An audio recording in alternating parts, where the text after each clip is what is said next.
శుభములు. మరి before we get into నేను చెప్పాలనుకున్న విషయం చెప్పడానికి ముందు ఒక చిన్న ప్రార్థన. మనలో ఎవరైనా సరే పాస్టర్ గారు లేకపోతే ఎవరైనా నాయకులు ముందుకు వచ్చి ప్రార్థన చేసినట్లయితే ప్రార్థన చేయడానికి ముందు ఒక వాక్యం చదివిస్తాను, ఆ తర్వాత ప్రార్థన చేద్దాం. చాలాసేపు అయింది కూర్చుని కాబట్టి ఒకసారి లేచి నిలబడదామా? If it is okay with you. అది ఒకవేళ మీ దగ్గర బైబిల్ ఉంటే బైబిల్ తీసి చూడండి, లేకపోతే మీకు స్క్రీన్ మీద కూడా కనిపిస్తా ఉంది. ప్రభువు ఆత్మ నా మీద ఉన్నది, బీదలకు సువార్త ప్రకటించుటకై ఆయన నన్ను అభిషేకించెను. చెరలోనున్న వారికి విడుదలను, గ్రుడ్డి వారికి చూపును కలిగినని ప్రకటించుటకును, నలిగిన వారిని విడిపించుటకును, ప్రభువు హితవత్సరము ప్రకటించుటకును ఆయన నన్ను పంపియున్నాడు. ప్రార్థన చేసుకుందాం. మీరు వస్తారా ముందుకు?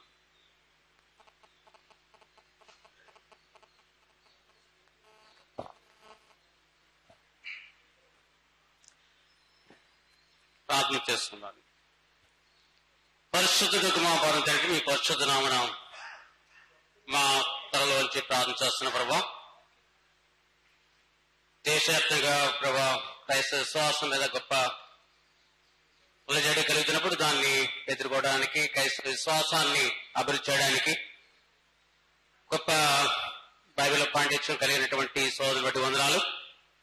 దాని మీద అధ్యయనం చేసి కల్పించే విధానంలో గొప్ప నేర్పథ్యం కలిగినటువంటి జ్ఞానం కలిగిన పండితులను బట్టి మీ వందనాలు తెలియజేస్తున్న ప్రభా, వారిని దీవించి ఆశ్రయించి మా ముందు నిలబెట్టి క్రైస్తవ విశ్వాసాన్ని అభివృద్ధి చేయడానికి, బలపరచడానికి, ధైర్యంగా ఎదుర్కోవడానికి కావలసిన శక్తి సామర్థ్యాలు పొందడానికి యువకులు మా ముందు నిలబెట్టి ఆయన ద్వారా గొప్ప వర్తమానాన్ని తెలియజేసిన విధానం బట్టి వందనాలు. మీరు దాన్ని గ్రహించే శక్తి మాకు దయచేయండి. ఏమైతే గ్రహించామో అది విశ్వాసంలోనూ అభివృద్ధి చేసుకుని అది మా జీవితంలో అలవర్చుకుని గొప్ప శక్తివంతంగాను ప్రభావవంతంగాను మా ఇరుప్రక్కల అనేకను ప్రభావితం చేయగల గొప్ప విశ్వాసాన్ని మాలో ప్రతి ఒక్కరిని అభివృద్ధి చేయమని ఈ ఉపన్యాసాన్ని, ఉపదేశాన్ని దీవించి ఆశించమని, ఆయన దీవించి ఆశించి మా ముందు నిలబడిన దాన్ని బట్టి రాబోయే దినాల్లో మరింతగా ఆయన దీవించి ఆశించండి. మీ సేవలో బలంగా వాడబడేలాగా ఆశించని ప్రార్థన చేస్తున్న ప్రభా, ఈ కార్యక్రమాన్ని ఏర్పాటు చేస్తున్న విధానం బట్టి వందనాలు. దీని కొరకు ప్రయాసపడిన సోదరులందరిని బట్టి, ఈ పిలుపుని కూడొచ్చిన వారందరిని బట్టి ప్రార్థన చేస్తున్నాం. వ్యర్థము కాకుండా రాబోయే దినాల్లో గొప్ప ప్రభాతముగాను శక్తివంతంగాను అభివృద్ధి చేయమని మా రక్షకుడిని యేసుక్రీస్తుపేట బ్రతిమాలే వేడుకొనిచున్న మా పని తండ్రి, ఆమేన్. విషయాలు ఏవి కూడా నేను సొంతంగా వెతికి తీసుకుని వచ్చినట్టు ఏవి కావు. ఇందులో వినపడట్లేదా? అలాగే. సో ఈ మైక్ తీసి ఇది పెట్ట. సో నేను చెప్పే విషయాలు ఏవి కూడా నేను సొంతంగా నేను వెలికి తీసినటువంటి సత్యాలేవి కావు, మర్మాలు అసలు కావు. సో మర్మాలు మురమరాలు అమ్మడానికి నాకు సమయం లేదు. కేవలము సంఘమైనటువంటి మీరు, ముఖ్యంగా లూథరన్ సంఘాలు, ఎస్పీజీ సంఘాలు, ఎస్పీసీకే సంఘాలు, సిఎస్ఐ సంఘాలు, బాప్టిస్ట్ సంఘాలు, మెనోనైట్ బ్రదరన్ సంఘాలు, ఇక చెప్పడానికి అంతులేనటువంటి అనేకమైన ఇండిపెండెంట్ సంఘాలు కూడా, వాటిల్లో నుంచి వచ్చినటువంటి జ్ఞానయుక్తమైనటువంటి దేవుని సేవకులు వారి యొక్క ఆలోచనల్లో నుండి కొన్ని విషయాలు తీసుకుని హిస్టరీ అంటే మన ముందున్న చరిత్రను కొంచెం అవలోకనం చేసుకుంటే వచ్చేటటువంటి అవగాహనను మీ ముందు నా అవగాహన పరంగా మాత్రమే పెట్టే ప్రయత్నం చేస్తున్నాను. అంతేగాని ఇందులో నేను క్రెడిట్ తీసుకోవటానికి ఏమీ లేదు. ఇది కేవలం అన్న విషయం గురించి మాట్లాడటానికి ముందు మొదట రాజమండ్రి గురించి ఒక 2 విషయాలు చెప్తాను. ఏంటంటే రాజమండ్రి అంటే నాకు 3 విషయాలు గుర్తొస్తాయి. మొదటిది వద్దన్నా పెట్టే భోజనం. మొన్న ఒకసారి ఒక ఆయనకి చెప్పాను, మీరు ఇలాగే చేస్తే కేసు పెడతాను మేము అని చెప్పాను. ఎందుకు అనంటే వద్దన్నా భోజనం పెడతాను. ప్రేమానురాగాలు చాలా ఎక్కువ, చాలా దాన్ని ఏమంటారు, అతిథి సత్కారాలు చాలా ఎక్కువ చేస్తారు. కాబట్టి రాజమండ్రి అంటే చాలా చాలా గౌరవం నా మనసులో. రెండవది, ఎంత తుడిచినా పోదు చెమట. ఏమంటారు? ఉదయం స్నానం చేసి బయటకు వచ్చాను, నేను నమ్మలేకపోతున్నాను నేను స్నానం చేశానా అని. సో ఇది రెండోది. మూడోది, లంచ్ అవగానే వెళ్ళిపోయే క్రైస్తవ నాయకులు. లంచ్ అవగానే మీటింగ్ లో నుంచి వెళ్ళిపోతారు క్రైస్తవ నాయకులు. ఇది కూడా నేను నేర్చుకున్నాను ఇక్కడికి వచ్చి. సో రెండు విషయాల్లో అపారమైన గౌరవం. మూడవ విషయంలో నేర్చుకుంటున్నాను ఇంకా ఇలా చేయొచ్చు అనమాట అన్న విషయం. సో లంచ్ అయిపోయిన తర్వాత మీరు ఉంటారో లేదో ఈ కామెంట్ తర్వాత మీరే నిర్ణయించుకోండి. రైట్? అంటే మీరు ఉండాలని ఒక బిస్కెట్ వేశాను. రైట్. 1 గంట వరకు నాకు టైం అనుకుంటున్నాను, కానీ ఈ రోజు 1:30 భోంచేయండి. ఎందుకంటే నాకు లేటుగా ఇచ్చారు కదా, నేను లేటుగా మిమ్మల్ని వదులుతా. రైట్? ఓకేనా? 1:30కు నా చేతికి ఇచ్చారు, నేను కనీసం 12:30కి ఇచ్చారు, కనీసం 1:30 వరకు మాట్లాడకపోతే ఎట్లా?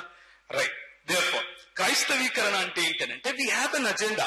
మనకు విశ్వ హిందూ పరిషత్ మరియు RSS ల సమూహాలు ఏవైతే ఉన్నాయో వారు కొన్ని అజెండాల గురించి మాట్లాడుతూ ఉంటారు. వారు క్రైస్తవులకు ఒక అజెండా ఉంది, అందరినీ క్రైస్తవులుగా మార్చేయటమే వీళ్ళ అజెండా. అందరినీ తీసుకుపోయి ఏదో ఒక రకంగా సరే వీరిని యావత్ భూప్రపంచంలో కూడా అందరూ క్రైస్తవులైపోవాలి అన్నట్లుగా మత మార్పిడులు చేస్తూ ఉంటారు అన్నటువంటి మాటలు చెప్తూ ఉంటారు. ఇంతకు మత మార్పిడి చేయటము లేకపోతే కేవలము క్రైస్తవ మతానికి మాత్రమే సొంతమా, లేకపోతే అన్ని మతాలకు మతము అని పిలువబడే ప్రతి సమాజం కూడా చేసేటటువంటి పనిలో ఒకటి వారి విశ్వాస ప్రమాణాలను వారి దాన్ని ఏమంటారు పుస్తకాధారమైనటువంటి అయితే గ్రంథ ఆధారమైనటువంటి విశ్వాసాలను, తత్వజ్ఞానాన్ని ప్రజలకు చెప్పే ప్రయత్నమే అదే క్రైస్తవులు కూడా చేస్తున్నారా అన్నట్టు విషయాన్ని చూద్దాం. మనకు ఒక శిరస్సు ఉన్నాడు, మనం ఆయన సంఘము ఉన్నాం. మన శిరస్సు అయినటువంటి ప్రభు అయిన యేసు క్రీస్తుకు ఒక అభిషేకం ఉంది. ఏంటి ఆ అభిషేకం అంటే ప్రభు ఆత్మ నా మీద ఉన్నది. The spirit of the most high anointed me to do what. ఎందుకు 4 గోడల మధ్య కూర్చుని దాన్ని ఏమంటారు మత్తయి వెళ్ళి మార్కుకు సువార్త చెప్పడానికి, మార్కు వెళ్ళి యోహానుకు సువార్త చెప్పడానికి కాదు కదా. మనకి ఎందుకు మన ప్రభు అయినటువంటి యేసుక్రీస్తు మన శిరస్సు అయినటువంటి ప్రభువును ఆత్మదేవుడు ఏ అభిషేకాన్ని అయితే ఇచ్చాడో అదే అభిషేకము ఆనాడు అహరోను తల మీద పోసిన తర్వాత ఆ నూనె తన చొక్కాయి అంచెలు గడ్డపు వెంట్రుకల ద్వారా కారుతూ తన యావత్ శరీరం పైన ఎలా ప్రవహించిందో అలాగే అది చిహ్న రూపకంగా తీసుకుంటే గనక మనం ఈ రోజు క్రైస్తవ సంఘానికి మన ప్రభు అయినటువంటి యేసు క్రీస్తుకున్నటువంటి అదే అభిషేకం ఉంది. ఏంటా అభిషేకం అనంటే ఈ రూమ్ లోకి వచ్చిన తర్వాత చాలా మంది మీలో అప్పటికి రాలేదు. యాజ్ యూజువల్ గా 11:30కే వస్తాం కదా మనం. కానీ 10:30కు మన పాస్టర్ గారు ఇక్కడ ఉన్నటువంటి సోల్మోనయ్య గారు కొన్ని మాటలు చెప్పారు. ఏమని చెప్పారు అనంటే మనం కూర్చున్నటువంటి స్థలము ఈ చుట్టుపక్కల ప్రాంతాల్లో లూథరన్ మిషన్ కానీ మిగిలిన మిషన్స్ అన్ని కూడా చేసినటువంటి బృహత్తరమైన పనిని చెప్పారు. అందులో ఇదొక శానిటోరియం అని చెప్పారు. ఈ శానిటోరియంలో టీబీ వచ్చిన వాళ్లకు ఏ విధంగా ట్రీట్మెంట్ చేశారో చెప్పారు. ఇది మన agenda. This is Christian agenda. ఏంటంటే క్రైస్తవ అజెండా ప్రభువు ఆత్మ నా మీద ఉన్నది, బీదలకు సువార్త ప్రకటించుటకై ఆయన నన్ను అభిషేకించాడు, చెరలో ఉన్న వారికి విడుదలను కలిగించటానికి, గుడ్డి వారికి చూపును దయచేయటానికి, నలిగిన వారిని విడిపించటానికి, ప్రభువు హితవత్సరము ప్రకటించటానికి. It's a 5-fold ministry of Jesus Christ which we have got in inheritance. ఆయన తర్వాత మనకు ఒక మీరాస్గా లేకపోతే మనకు సంక్రమించినటువంటి బాధ్యతలలో అతి ప్రాముఖ్యమైన బాధ్యత ఇది. ఈ బాధ్యతను నెరవేర్చడం కోసమేనే ప్రభువైన యేసుక్రీస్తు మత్తయి సువార్త 28వ అధ్యాయంలో కనుక మీరు సర్వలోకమునకు వెళ్ళి ఏం చేయమన్నాడు? శిష్యులను. ఎవరిని శిష్యులనుగా చేయమన్నాడు? జనములను అని అన్నాడు. జనములను అన్న చోట వాడిన గ్రీక్ పదము ఎత్నే అన్న పదము. ఎత్నే అన్న పదాన్ని జన సమూహములుగాను, సంస్కృతులుగాను, దేశములుగాను, రాజ్యములుగాను కూడా అనువదించవచ్చు. జనములు అన్నప్పుడు వచ్చేటటువంటి అర్థం అది. సో ఎందుకని మనకు ముందు నడిచినటువంటి ఒక మేఘములాగా ఆవరించినటువంటి క్రైస్తవ నాయకత్వపు సమాజం, మిషనరీ సమాజం మన ముందు చూపించేటటువంటి ఒక దివిటీ లాగా, ఒక లైట్ హౌస్ లాగా నిలబడుకుని ఏం చెప్తున్నారు అనంటే మా ఇల్లు, మా సంస్కృతులు, మా దేశాలు విడిచిపెట్టి రావటానికి ఏదో ఇక్కడ ఉన్నాడు సుబ్బయ్య అనేవాడు, చాలా అందంగా ఉంటాడు, ఆ నెత్తుకుని వెళ్ళిపోదాము అని రాలేదు వాళ్ళు ఎందుకు వచ్చారు అనంటే సుబ్బయ్య అనేవాడు ఇక్కడ మూతికి ఒక ముంత కట్టుకుని దాన్ని ఏమంటారు నడుముకు ఒక కట్టుకొని తిరుగుతున్నాడంట, చీపురు కట్టుకొని తిరుగుతున్నాడంట. ఆ సుబ్బయ్య అనేవాడు సామాన్య మానవులకు సమానమైన వాడు కాదంట. ఆ సామాన్యమైన వాళ్ళకు సమానమైన వాడు కాకపోయినప్పటికీ వాడు నీడ పడితే కూడా ప్రజలు కలుషితం అయిపోతారంట అని విన్నారు. కాబట్టి బీదలకు సువార్త ప్రకటించడానికి వచ్చారు. Listen to me my brothers, my sisters. మనకు క్రైస్తవ సంఘము బోధించేటటువంటి సత్యము అబ్సల్యూట్ సత్యము. మనము రిలేటివిటీ లేకపోతే రిలేటివ్ సత్యాన్ని మనము నమ్మము. క్రైస్తవ సంఘము బోధించే సత్యము the law of non contradiction ను ఒప్పుకొని బోధిస్తుంది. మాది తప్ప ఇంకొక సత్యము లేదు అని చెప్పేదే క్రైస్తవ సంఘం. అదే లూథర్ గారు చెప్పారు. అదే సంఘంలో మనం కూర్చొని ఉన్నాం. ఈ విషయం మీద మనం చర్చించాలనుకుంటే తర్వాత చర్చిద్దాం. కానీ ఏంటి మనం చెప్పేటటువంటి ఏకమాత్రపు సత్యము అనంటే, మెగాఫనీ గురించి సోదరులు మాట్లాడారు ఇంతకుముందు. మెగాఫనీ అంటే ఒక వాక్యము లేకపోతే ఒక సంఘటన గురించినటువంటి అనేక ప్రత్యక్షతలు అని అర్థం. ఫెనీ అంటే అర్థం ఏంటంటే ప్రత్యక్షత అని. కానీ మనము థియాఫనీని నమ్ముతాం. మన ప్రభువు ఎవరైతే సర్వలోకములను సృష్టించాడో ఆయన దైవ మానవుడిగా మన మధ్యకు వచ్చి మాట్లాడినటువంటి మాటలను ఆధారం చేసుకుని మాట్లాడతాం. వాటి మాటల పట్ల పర్స్పెక్టివ్స్ డినామినేషనల్ గా మారుతూ ఉండొచ్చు, కానీ ఆయన చెప్పిన మాటలో ఉన్న సత్యము మాత్రం ఒకటే. అందుకే ఆయన నేనే మార్గమును సత్యమును జీవమును అని అన్నాడు. అందుకనే మన అజెండా ఏమిటి అని అంటే ప్రజలను సత్యం వైపుకు పిలుస్తున్నాం. ఆ సత్యం వైపుకు పిలిచే పిలుపులో మనం చేసేటటువంటి కార్యాచరణ ఏమిటి అని అంటే బీదలకు సువార్త ప్రకటిస్తాం. మనం చేసేటటువంటి కార్యాచరణ ఏమిటి అంటే చెరలో ఉన్న వారిని విడిపిస్తాం. మనం చేసేటటువంటి కార్యాచరణ గుడ్డి వారికి చూపును కలిగించడం. దీన్ని జ్ఞానయుక్తంగా కూడా తీసుకోవచ్చు, భౌతికంగా కూడా తీసుకోవచ్చు, అన్నిటినీ మించి ఆత్మీయంగా కూడా తీసుకోవచ్చు. ఈ ఆత్మీయత తీసుకొచ్చిన మరుక్షణం సామాజిక దృక్కోణం ఇందులో వస్తుంది. ఆ మరుక్షణం ఫ్యామిలీ లేకపోతే కుటుంబ దృక్కోణం ఇందులో వస్తుంది. గ్రుడ్డితనాలు చాలా రకాలుగా ఉంటాయి, అలాగే చెరలు చాలా రకాలుగా ఉంటాయి. నేను ఎక్కువగా యవనుల మధ్యలో పనిచేస్తాను. ఆ యువకులు యువతుల మధ్యలో ఉండేటటువంటి చెరలు ఒక్కొక్కసారి ఇట్ ఈస్ అన్ఫాథమబుల్, మన ఆలోచనలకు మించి ఉంటాయి. వారు కేవలం ఒక వీడియో గేమ్ అనేటటువంటి చెరలో ఉండిపోతారు కొన్ని సంవత్సరాలు. కేవలము ఒక కళ్ళు మూసుకుంటే వచ్చే కళ కోసం వాళ్ళు పడుకునే ఉంటారు. వారిని అర్థం చేసుకోలేనటువంటి పరిస్థితి. ఇది మనందరము పుట్టక మునుపే మన ముందు నడిచినటువంటి మన పెద్దలైనటువంటి మన నాయకులైనటువంటి, ఇంకా ఆత్మీయంగా చెప్పాలి అనంటే వాక్యోపదేశము ద్వారా మనల్ని కన్నటువంటి మన తల్లిదండ్రులు వేసినటువంటి విత్తనం ఏంటి అనంటే బీదలకు, చెరలో ఉన్న వారికి, గుడ్డి వారికి, నలిగిన వారికి ప్రభువు యొక్క హితవత్సరాన్ని ప్రకటించటమే మన అజెండా. దాన్ని చేయటం ఒకవేళ క్రైస్తవీకరణ అని పిలిస్తే ఎస్, మేము క్రైస్తవీకరణ చేస్తాం. న్యాయం చేయడము క్రైస్తవీకరణ అయితే అవును, మేము క్రైస్తవీకరణ చేస్తాం. నీతిగా బ్రతకటం క్రైస్తవీకరణ అయితే అవును, మేము క్రైస్తవీకరణ చేస్తాం. ఇంతకంటే స్పష్టంగా ఇంకేం కావాలి? ఆన్ రికార్డ్ చెప్తున్నాను. సో పాశ్చాత్యానికి లేకపోతే పాశ్చాత్యీకరణకు క్రైస్తవీకరణకు ఉన్న తేడా ఏమిటి అని అంటే, ఇంతవరకు ఆంటీ చెప్పినట్లుగా మనందరం కూర్చున్న స్త్రీలలో చాలా మంది ఎందుకు 100% ఒక అమ్మాయి తప్ప అందరూ చీరలు కట్టుకున్నారు. ఆ అమ్మాయి పంజాబీ డ్రెస్ వేసుకున్నారు. అది ఆర్యీకరణ అందామా? ఆర్యీకరణ ఎందుకంటున్నాను ముందు చూద్దాం. కట్టుబొట్టు పాశ్చాత్యుల్లాగా మారడం, పాశ్చాత్య విజ్ఞానం తీసుకొచ్చుకోవడం, లేకపోతే పాశ్చాత్య సంస్కృతిని తీసుకొచ్చి పెట్టుకోవడం, పాశ్చాత్య దేశాల పట్ల మనకు మోజు ఉండడం. మనలో ఎంతమంది పిల్లలు వెళ్ళి అమెరికాలో సెటిల్ అయ్యారు? ఎంతమంది పిల్లలు క్రైస్తవులు కాని వారి పిల్లలు అమెరికాలో సెటిల్ అవుతారు, కెనడాలో సెటిల్ అవుతారు, ఇంగ్లాండ్ లో సెటిల్ అవుతారు? ఇవన్నీ చూస్తే ఎవరు పాశ్చాత్యీకరణ చేస్తున్నారు, ఏ సమాజం పాశ్చాత్యీకరణను అంగీకరిస్తోంది అన్న విషయాలు కూడా బయటపడతాయి. ఉదాహరణకు ఆంటీ సినిమా గురించి మాట్లాడారు. ఎంతమంది క్రైస్తవులు సినిమా తీస్తారు? ఒకడు ఉంటాడా? వెతుకుతే కూడా ఉండడు. సినిమాల్లో పని చేసేవాడు ఉంటాడు, కానీ నిర్ణయించేవాడు, ప్రొడ్యూసరు, డిస్ట్రిబ్యూటరు అంతా క్రైస్తవేతరులే ఎక్కువగా ఉంటారు. ఆ క్రైస్తవేతరులు ఏం ప్రచారం చేస్తున్నారు? పాశ్చాత్య విధానాన్ని ప్రచారం చేస్తున్నారు. క్రైస్తవ సంఘాల్లో పాశ్చాత్య విధానం ఎప్పుడు మనం చెప్పం.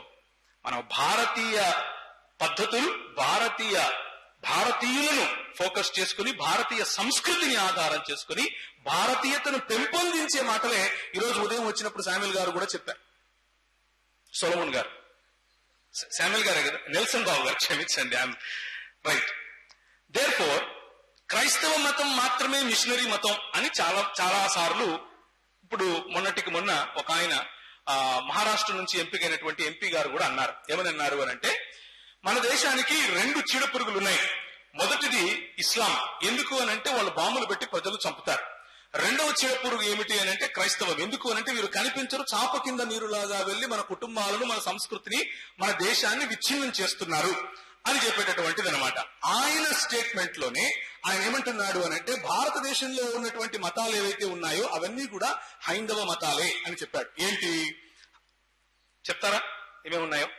క్రైస్తవ్యం, ఇస్లాం తప్ప జైనం కానివ్వండి, బౌద్ధం కానివ్వండి, సిక్కుల మతం కానివ్వండి, లేకపోతే శాక్తేయం, ఏమన్నారు, బౌద్ధం చెప్పేశారు, ఇంకా వైష్ణవం, శాక్తేయం మరియు శైవం పక్కన పెట్టండి. ఆ 3 ఇప్పుడు కలిసిపోయాయి. పార్సీలు కానివ్వండి, జొరాస్ట్రియన్ మతాన్ని పార్సీ అని అంటారు. ఇవన్నీ కూడా భారతీయ మతాలే. కేవలం 2 శత్రువులు ఉన్నారు, విదేశీ శత్రువులు. ఎందుకు క్రైస్తవులు శత్రువులు అని అంటే, వీరు ఇంపీరియలిజం ని ప్రోత్సహిస్తారు. అంటే వలసవాదాన్ని, సామ్రాజ్యవాదాన్ని ప్రోత్సహిస్తారు. ఏంటా సామ్రాజ్యవాదం అని అంటే, వీళ్ళు వారి యొక్క ఆలోచన పద్ధతులకు అమ్ముడుపోయి భారతదేశాన్ని ఒకానొక రోజు ఏ అమెరికా వాడికో కెనడా వాడికో అమ్మేస్తారు అన్నటువంటి ఆలోచన. అది దాంట్లో ఎంత మాత్రం సత్యం ఉంది. చరిత్రలో నుంచి కొన్ని విషయాలు చూసుకుని భవిష్యత్ కార్యాచరణ గురించి కొన్ని విషయాలు చూద్దాం. ఓకేనా? చరిత్రలో నుంచి కొన్ని విషయాలు. అసలు హిందూ మతం ఏ భారతదేశంలో అయితే మనం ఈ రోజు ఉన్నామో అది ఈ దేశ మతమా? హైందవీకరణ జరుగుతోంది అని ఉదయం మాట్లాడుకున్నాం. హైందవీకరణ అంటే ఏమిటి? హైందవీకరణ ఎప్పుడెప్పుడు ఏ విధంగా ఎవరెవరు చేశారు అన్న విషయాలను నేను కొన్ని విత్ రెఫరెన్సెస్, ఇదంతా కూడా మీరు రాసుకోవాల్సిన అవసరం లేదు, వింటే చాలు. ఇదంతా ఫ్రీ ఫ్రీ ఫ్రీగా ఇస్తాను, అందరికీ ఇప్పుడే ఇస్తాను. వెళ్ళిపోవడానికి ముందే నేను అయ్యగారికి ఇస్తాను. మీరు ఎవరెవరైతే ఈమెయిల్స్ రాసి ఆయనకి ఇచ్చారో వారందరికీ ఫ్రీగా వస్తుంది. సో డోంట్ వరీ అబౌట్ నేను ఏదన్నా మిస్ అవుతానేమో అని రాసుకునే, you don't have to worry about that, right? So అదంతా భ్రమ. మనము 4 విధాలుగా చూద్దాం. మొదటిది, వేదాల అనుసారంగా హిందూ మతం అది మిషనరీ మతమా కాదా, అంటే మత మార్పిడులు, సామూహిక మత మార్పిడులు చేసే మతమా కాదా అని చూద్దాం. రెండవది, ఇతిహాసాల పరంగా.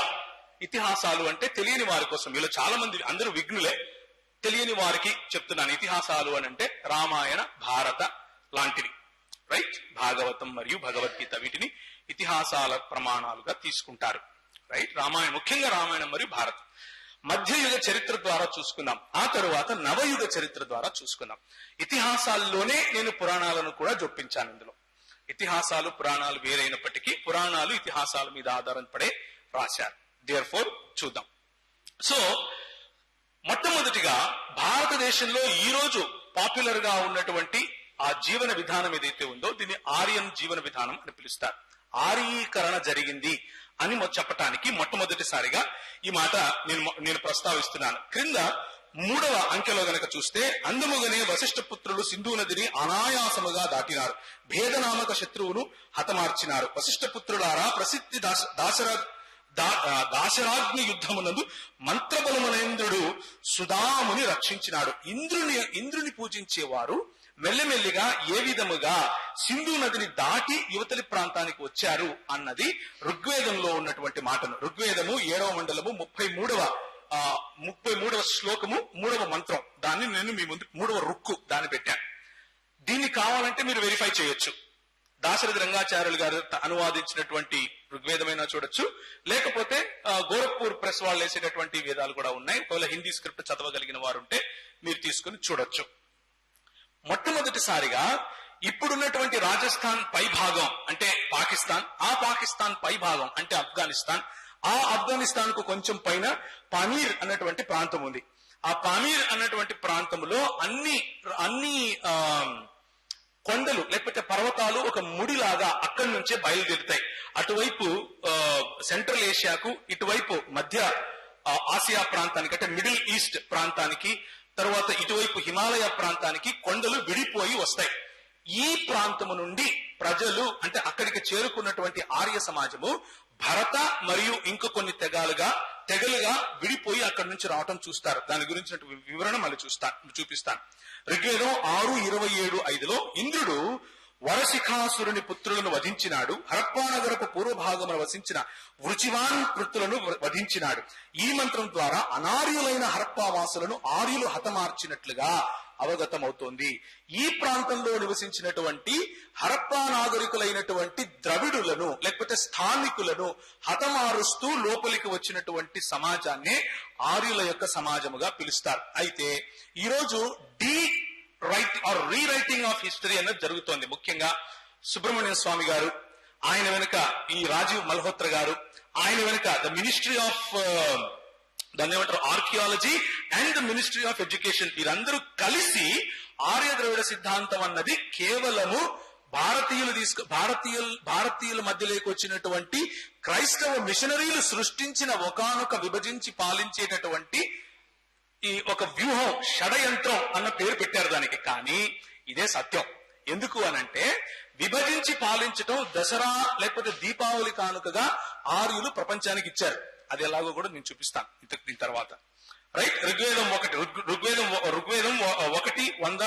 ఋగ్వేదం 3:34-9, 4:28, 3-4, 6:75, 1-19 ఇవన్నీ కూడా ఏ శత్రువులను ఏ ప్రాంతంలో ఏ విధంగా ఆర్యులు సంహరించి ముందుకొచ్చారు అన్నవి ఋగ్వేదములో నుండే తీసుకున్నటువంటి ఆధారాలు. నేను ఎందుకు ఇవి చూపిస్తున్నాను అనంటే మొట్టమొదటిగా హైందవీకరణ ఈ భారతదేశంలో జరిగింది.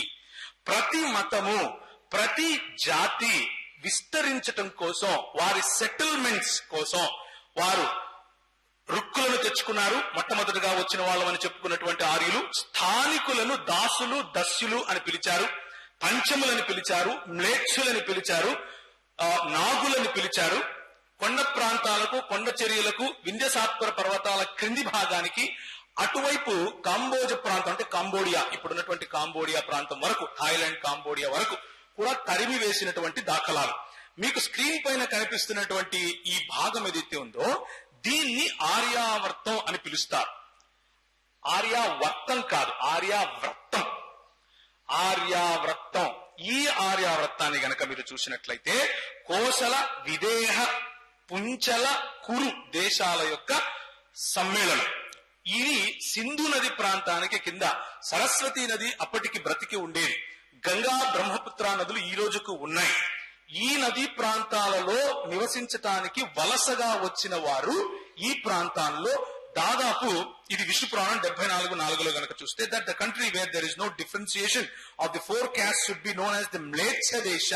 ఎక్కడైతే చాతుర్వర్ణ్యం మయా సృష్ట అన్నటువంటి మాటలు కనపడవో, అంటే చతుర్వర్ణము లేనటువంటి దేశాలు ఏవైతే ఉన్నాయో వాటిని మ్లేచ్ఛ దేశాలుగా పిలిచారు. అందులోనే మీరు గనక ఆర్యుల దేశం క్రింద మ్లేచ్ఛ దేశం కనిపిస్తా ఉంది. ఎక్కడ? వింధ్యసాత్వర పర్వతాలకు క్రింద. మీరు ఒకసారి చూస్తారా? ఒక గీత గీశాను ఇక్కడ. ఆ గీతకు కింద ఉన్నటువంటి ఒడిస్సా, మధ్యప్రదేశ్ లో కింది భాగం, మహారాష్ట్రలో కింది భాగం, కర్ణాటక, ఆంధ్ర, ఇవన్నీ కూడా ఆ రోజుల్లో ఆర్య భూభాగాలుగా, లేకపోతే ఆర్యుల యొక్క భూభాగముగా కాకుండా హైందవీకరణ చెందనటువంటి భాగాలుగా ఉన్నాయి. సామాన్యమైనటువంటి స్థానిక ద్రవిడ మల్టీ లేకపోతే నేచర్ దాన్ని ఏమంటారు, ప్రకృతిని ఆరాధించేటటువంటి ప్రజలుగా ఉన్నారు. పామును ఆరాధించేవారు, కోతిని ఆరాధించేవారు, ఎద్దును ఆరాధించేవారు, ఆవును ఆరాధించేవారు, గుర్రాన్ని ఆరాధించేవారు, రైట్, పక్షులను ఆరాధించేవారు. ఏ విధంగా ఇవన్నీ కూడా మెల్లిమెల్లిగా హైందవీకరణ చేయబడ్డాయి అన్నది మీరు చూద్దురు గాని. సో వేదాలు ఆర్యీకరణ జరిగింది అన్న విషయానికి మొదటిగా ఆర్యుల సామూహిక మత మార్పిడులు అనేవి మిషనరీ పని చేసేవారే కాదు. ఇది మొట్టమొదటి వాళ్ళు ఇచ్చేటటువంటి ఆర్గ్యుమెంట్ ఏమంటే ఆర్యులు ఎప్పుడు కూడా మిషనరీ పని చేయలేదు. మిషనరీ పని చేయడానికి వాళ్ళ దగ్గర తగిన వ్యవస్థ లేదు. ఉదాహరణకు క్రైస్తవులకు ఏముంది విధానం? నీళ్ళల్లో ముంచి బాప్తిసం నిన్నటిదాకా సుబ్బయ్య, ఈ రోజు నుంచి నువ్వు సాలమోన్, సెబాస్టియన్ బాబా. ఇది వీళ్ళ పద్ధతి. అంటే నీళ్ళలో ముంచితే సుబ్బయ్య సెబాస్టియన్ అవుతాడా అనేది క్వశ్చన్. ఇప్పుడు వాళ్ళు ఏం చేస్తారు? వాళ్ళు ఎప్పుడు వాళ్ళ దగ్గర అసలు అలాంటి ఉపయోగమే లేదు కాబట్టి, చరిత్రలో ఎప్పుడు అలాంటి చేయలేదు కాబట్టి మత మార్పిడులు జరగలేదు. ముఖ్యంగా సామూహిక మత మార్పిడులు అసలు జరగలేదు అని చెప్పడానికి. అసలు అనార్యులను శూద్రులను పక్కన పెడితే ఇక వేరే వాళ్ళని కలుపుకునే పద్ధతే లేదు వాళ్ళ దగ్గర. శూద్రులనే వాళ్ళు పక్కన పెట్టేశారు, అలాంటి సమయంలో బయట వాళ్ళు ఎందుకు కలుపుకుంటాం మేము అని చెప్తూ ఉంటారు. ఇది తర్వాత ఆర్యులు బహుదైవారాధకులు కాబట్టి వాళ్ళు ఏ దేవుణ్ణి వచ్చినా మాలో ఒకళ్ళు అనుకునే వాళ్లే కానీ వాళ్ళు మత మార్పిడులు చేయరు అన్నది ఇంకొక ఆలోచన. ఇవన్నీ కూడా కేవలము హైందవ సమాజము, లేకపోతే ఈ రోజు బ్రాహ్మణిజముగా ఉన్నటువంటి సమాజమునే హైందవం అని పిలిచారు. హైందవం అన్న పేరు ఎక్కడా కనబడదు. వారు చెబుతున్నటువంటి వారు ఇస్తున్నటువంటి రీజన్స్, లేదు మేము ఇలా చెయ్యము అని ఇస్తున్నటువంటి రీజన్స్, ఇవి కరెక్టా అన్న విషయాన్ని చూద్దాం. చూసిన తర్వాత ముందుకెళ్దాం. ఋగ్వేదం 9వ మండలం 63:5 గనక చూసినట్లయితే ప్రపంచ యావత్వాన్ని అంటే కృణ్వంతో విశ్వమార్యం అన్నటువంటి రుక్కు కనిపిస్తుంది. కృణ్వంతో విశ్వమార్యం అనంటే యావత్ విశ్వాన్ని కూడా ఆర్యంగా చెయ్యడమే మా లక్ష్యము, లేకపోతే అలా చెయ్యాలి అని చెప్తూ రాసుకుంటున్నటువంటి రుక్కు. ఇప్పుడు మీరు సకల దేశంలోకి వెళ్లి సర్వసృష్టికి సువార్త ప్రకటించండి అనే దానికి దీనికి తేడా ఏంటి? మీ దేవుడు ఎక్కడికి పోయినా కానీ సువార్త ప్రకటించమంటాడు, మా దేవుళ్ళు చెప్పరు. ఇదేంటిది? ఇది ఎక్కడి నుంచి వచ్చింది? యేసు ప్రభు రాశాడా అంటే? ఈ మధ్య కొంతమంది ఉన్నారులేండి యేసు ప్రభు రాశాడని చెప్పేవాళ్ళు, అందుకు చెప్తున్నారు. ఇది యేసు ప్రభు రాశాడని చెప్పారు పొరపాటున. సో మిషనరీలు పని చేయడానికి వారి దగ్గర తగు వ్యవస్థ లేదు అని అంటున్నారు. యజ్ఞముల ద్వారా సామూహిక మత మార్పిడి చేశారు, ప్రత్యోస్తమ ద్వారా సామూహిక మత మార్పిడులు చేశారు. ప్రత్యోస్తమ అనేది ఒక పద్ధతి, ఆ పద్ధతి ద్వారా యజ్ఞముల ద్వారా సామూహిక మత మార్పిడులు జరిగాయి. ఉదాహరణకు ఋగ్వేదంలో అనార్యులను దాసులు దస్యులు అనేవారు. యజ్ఞములు చేయటానికి వారు ఇంద్రుణ్ణి కొలవని వారుగా పరిగణించారు. ఎందుకంటే వాళ్ళు యజ్ఞాలు చేయరు కాబట్టి వీరు ఇంద్ర దేవును ఆరాధించే వాళ్ళు కాదు. ఇప్పుడు మనకు కనిపించే ఏ దేవీ దేవతలైతే ఉన్నారో వారందరూ ఆ రోజుల్లో అంటే ఋగ్వేద సమయంలో వీళ్ళందరూ అసలు ఉండేవారే కాదు. ఇంద్రుడు మాత్రమే దేవుడు. ఇంద్రునికి ఉండేటటువంటి అసిస్టెంట్స్ లో రుద్రుడున్నాడు. ఇంద్రుడికి ఉండేటటువంటి అసిస్టెంట్స్ లోనే విష్ణు ఉండేవాడు. అలా చాలా అసిస్టెంట్స్ ఈ రోజు మనకు కనిపించేటటువంటి దేవీ దేవతలు ఇంద్రుని అసిస్టెంట్స్. ఒకానొక సమయంలో వీళ్ళు ప్రమోషన్ కొట్టి ఇప్పుడు రాజులయ్యారు, అయితే దేవుళ్ళయ్యారు. అది ఎలాగో చూద్దాం. Right, the 7th book of Rigveda అకృతోన్ అశ్రద్ధాన్ మరియు అయజ్ఞాన్ అన్న పేర్లతో మనల్ని పిలిచారు. స్థానికులను అకృతులుగాను అయజ్ఞులుగాను ఆ తర్వాత అశ్రద్ధులుగాను పిలిచారు. అంటే మనకు వీళ్లకు వేదముల పట్ల శ్రద్ధ లేదు, ఆర్య సమాజం పట్ల ఆర్యులు చేసే కృత్యములు వీరు చెయ్యరు, ఆర్యులు చేసే యజ్ఞములు వీరు చెయ్యరు. కాబట్టి వీరు ఇంద్రుని పూజించని వారు కాబట్టి వీరు బయట ఉండాలి అని చెప్పారు. బ్రాహ్మణులు బలభూత మరియు తరుక్ష, ఈ 2 పేర్లు, ఇవి 2 సమాజాలకు ఉన్నటువంటి నాయకుల యొక్క పేర్లు. బలభూత మరియు తరుక్ష వంటి దాసులు అంటే ఎవరు? దాసులు దస్యులను ఎవరిని పిలిచారు? పై 2 పాయింట్స్ లో ఏదైతే చదివానో వాళ్ళను. వీరిద్దరూ కూడా ఈ సమాజాలకు నాయకులుగా ఉండేవారు. దాసుల వద్ద నుండి ఖరీదైన బహుమానాలు తీసుకుని ఆర్యులుగా కొనియాడబడ్డారు. సో మత మార్పిడి ప్రలోభ పెట్టి చేయటం తప్పు అని అంటే వీరు దీనికి రివర్స్ ఇంజనీరింగ్ చేశారు. అంటే వారిని మత మార్పిడి చేయటానికి డబ్బులు తీసుకునేవారు ఎవరు? ఆర్య సమాజానికి నాయకులుగా ఉన్నటువంటి బ్రాహ్మణ సమాజం ఏం చేసింది అని అంటే యవనులు అంటే గ్రీకులు అని అర్థం. యవనులు అంటే మన యంగ్ పీపుల్ అని కాదు, యవనులు అంటే గ్రీకులు. శకులు అని అంటే ఇక్కడ స్థానికంగా ఉన్నటువంటి రాజులకు గ్రీకుల మిశ్రమం జరిగినప్పుడు పుట్టినటువంటి వాళ్ళు శకులు. ఇలా చాలా మంది మన దేశంలో ఉన్నటువంటి దాన్ని ఏమంటారు, ఒక హిస్టరీ. అది ఆ హిస్టరీ వెళ్ళడానికి ముందు నేను ఒక మాట చెప్తాను. This is a book that I'm writing, తొందరలోనే మీకు వస్తుంది. క్రీస్తు పూర్వం 2600 నుంచి 1700 వరకు హరప్ప నాగరికత ఇక్కడ ఉండేది. 1500 నుంచి 500 వరకు వైదికులు వచ్చి ఇక్కడ సెట్ అయ్యారు. 519లో పర్షియాకు చెందిన అకమిడియన్ రాజు సైరస్ అనేవాడు ఎవరు? బైబిల్లో ఎక్కడ ఉంటుంది? జెరెక్సెస్ అని రాశారు ఇంగ్లీష్ లో, XEREXES. ఎవరు? కొరేష్ రాజు ఎక్కడి నుంచి? బైబిల్ ప్రాంతం నుంచి భారతదేశం వరకు కూడా పాలించాడు. సో మన భూభాగానికి మొట్టమొదటిసారిగా వచ్చింది తెల్లదొరలే కాదు మతాలు ఎత్తుకుని. ఇప్పుడుండే ఫలానా ఢింకానాలు అందరూ బయట నుంచి వచ్చిన వాళ్ళే, ఎవరూ కొత్త కాదు. ఎవరూ ఇక్కడ వాళ్ళు కాదు, పాతపోయి జెండా ఎట్టుకుని ఎవరు లేరు ఇక్కడ, అందరూ బయట నుంచి వచ్చిన వాళ్ళే. ఈ అకమేడియన్ రాజు కొరేష్ ఉత్తర భారత భూభాగాన్ని, అంటే ఆ రోజుల్లో ఆఫ్ఘనిస్తాన్ మనది, పాకిస్తాన్ మనది, కశ్మీర్ ప్రాంతం మనది, ఈ రోజుకు మనదేలేండి, కాకపోతే పాక్ ఆక్యుపైడ్ కూడా ఉంది కదా. తర్వాత కొంచెం చైనా ప్రాంతం మనది. మనది అని అంటే బయట నుంచి వచ్చిన వారు ఆక్రమించుకోగా మనం దాన్ని విడిచిపెట్టి కిందికి వచ్చేస్తున్నాం. రైట్. 493లో శత్రు రాజ్య అజాత శత్రు, 486లో బుద్ధిజం వచ్చింది, 321లో నందుల పాలన వచ్చింది, 327లో మకిదునియాకు చెందిన అలెగ్జాండ్రా అని పిలిచారు, ఇస్కందర్ అని పిలిచారు. ఎవరు పలకడం రాక సెంట్రల్ ఏషియా వాళ్ళు. ఆయన వచ్చాడు, ఆయనతో పాటు గ్రీకులు వచ్చారు, గ్రీకులు వచ్చి వాళ్ళ మతాన్ని కూడా తీసుకొచ్చారు. ఆ మతం మన దేశంలో హైందవ్యంగా కూడా మెల్లిమెల్లిగా రూపాంతరం చెందింది. అందుకని ఈ మాట ఇది చూపించాను. దేర్ఫోర్ ఇలా ముందుకెళితే ఆర్యుల జీవన విధానంలోనికి ప్రజలను తీసుకుని, బ్రదర్ నేను ఇచ్చేస్తాను, అది ఏం ప్రాబ్లం లేదు, నేను ఈమెయిల్ పంపుతాను.